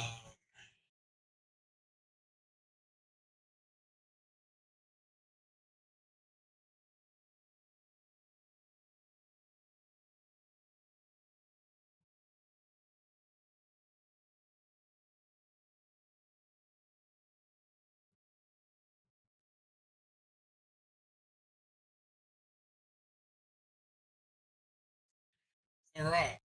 There we go. I just told it as well that the Boot Splash logo was too big as well. So hopefully this will actually guide me in what I need to change in the theme. So our file modifications break the cell Linux context. Yes, that's right. Too big, needs to be smaller.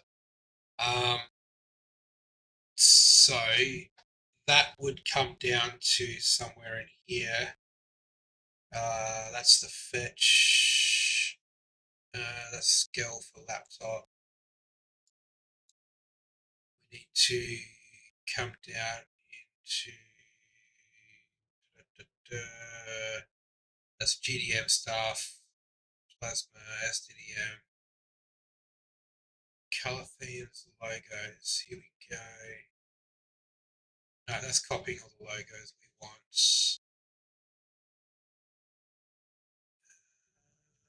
That's for the OS release stuff. That's the vase. Here we go. Pass. Oh, oh, it's making the changes for us. That's cool. That is cool. Themes watermark.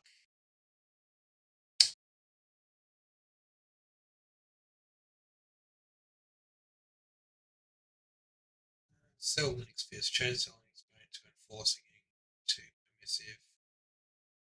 Um, auto relabel flag for automatic relabeling after installation. Reduce the size to 128 pixels. Perfect. was full size. Now elegant. Applied both. Plasma themes. Use image magic. Convert for resizing. Okay. All right. Oops. Let's give it another whirl. We have to rebuild. Delete that broken ISO.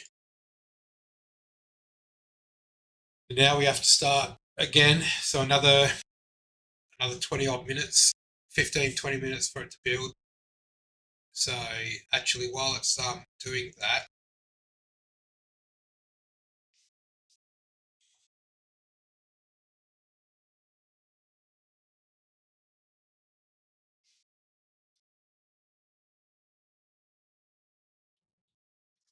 so while it's doing that, I might actually, that's going to be about 15, 20 minutes. Um,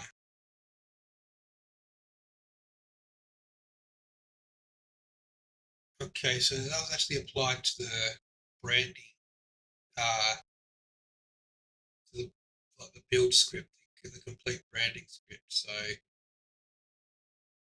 done that, done that, done that. All right, so what we can actually do is we can go straight into GitHub. Where's my GitHub? And we're actually going to create a new repository.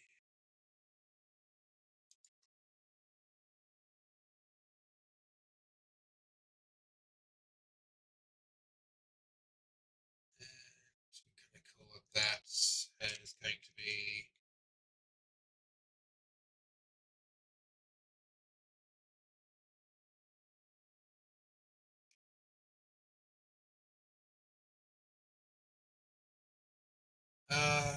rebranded for, I was going to say learning purposes, because that's what it actually is. And we're going to create the repository. And we're just going to say, go here. And we're just going to go git add all. No.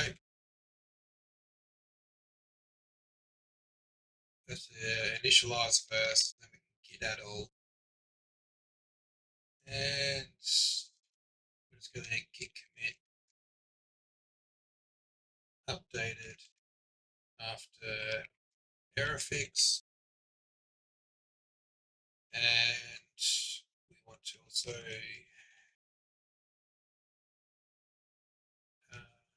that's going to be the main branch. And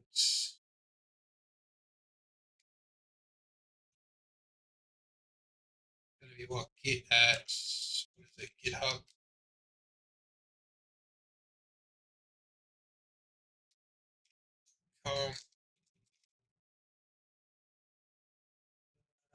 Red hat, and then it's os.git. And then git push you.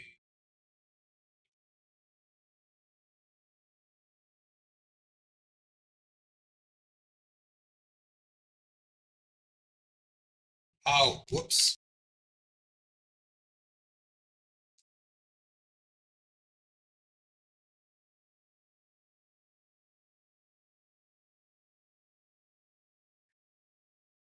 Okay.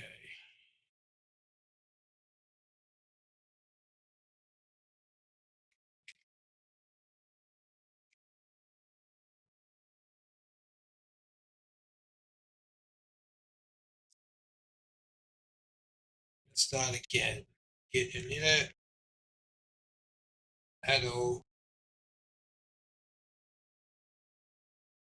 commit, branch, promote, and then push.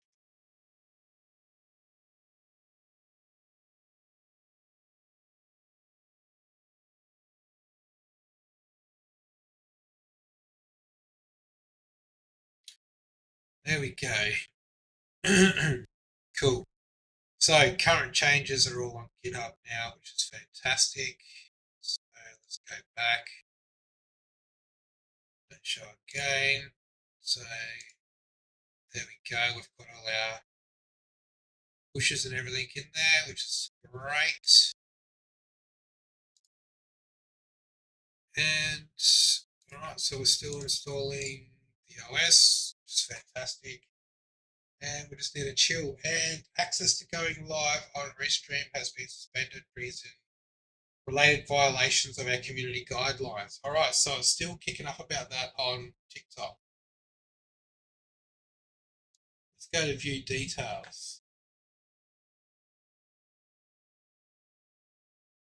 Active restrictions, none. History, we've still got those two there. Well, it wants me to go to tutorials for actually how's it unoriginal content when I'm actually streaming a game, for crying out loud? That's all I've done is stream games. I don't see how it's unoriginal content. It's complete bullshit.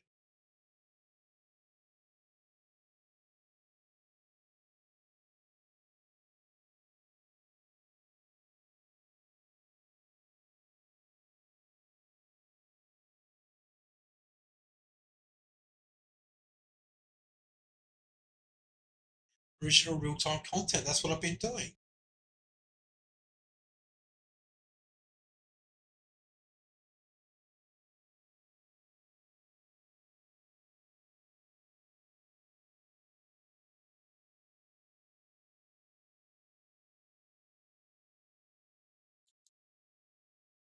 Oh man, this is so dumb.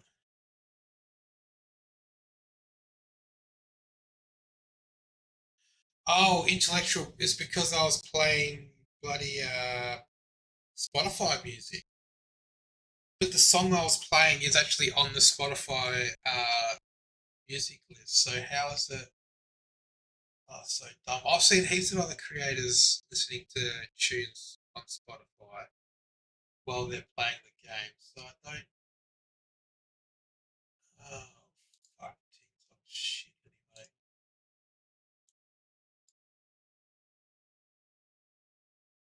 Oh, it's so dumb. Piss off TikTok. I'll stick with Twitch and YouTube.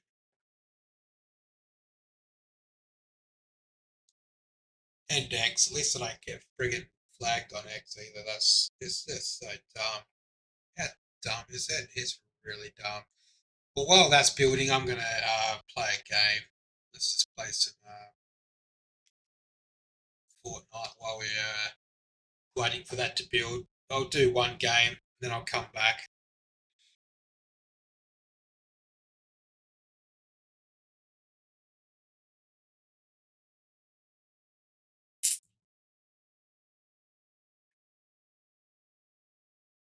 So I've got a 1.2% rendering lag and a 1.4% encoding lag. That's dumb.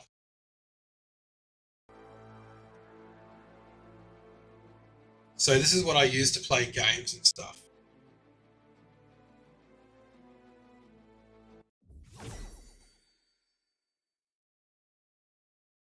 Okay.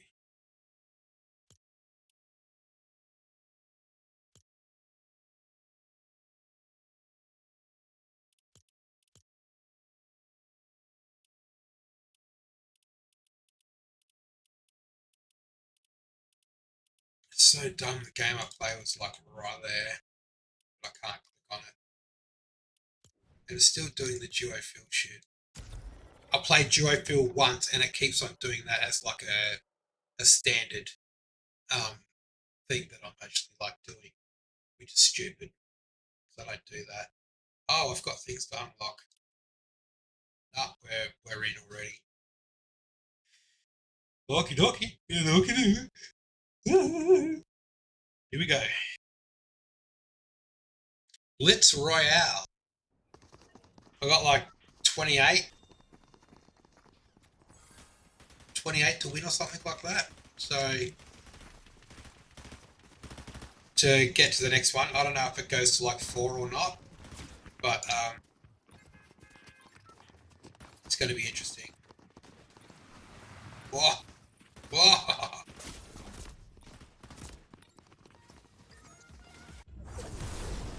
Awesome. So I've got 28 more to get till I get the actual thing. So, oh, hyperburst pistol. Fascinating.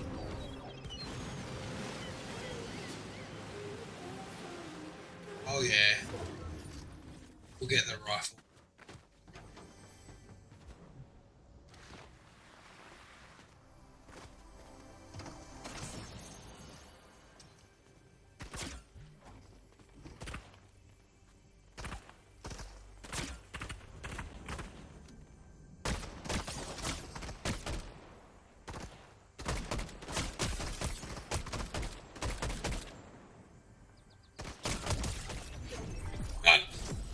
He must be spewing.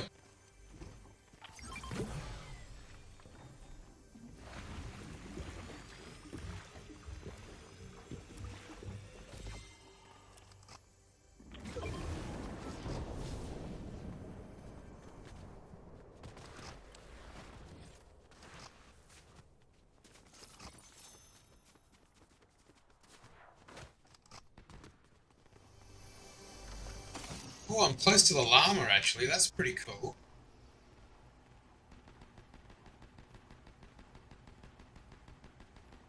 Twin mag. Yeah.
Damn, we're cooking.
Ooh, okay. I didn't think we were going to finish that quick, but anyway, there we go.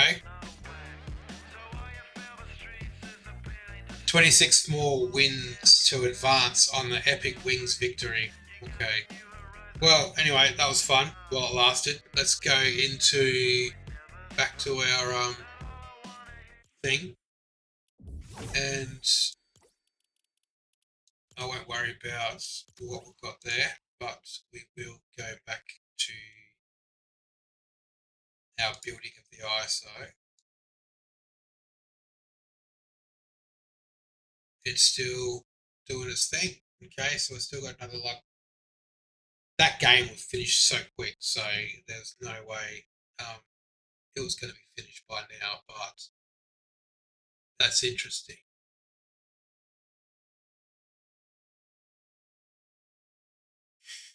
But let's pop in down here.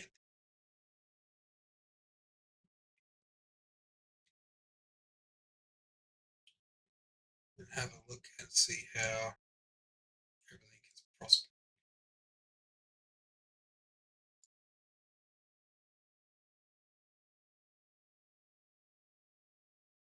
So our GPU is going all right. Our CPU, we're not using much at all, so GPU we're using about 21%, which is bugger all. Most of that's probably just the streaming. CPU, most of that's probably streaming as well. So yeah, OBS is like cranking up at 1 meg and 136% CPU. It shouldn't actually be that much CPU. We should be actually using the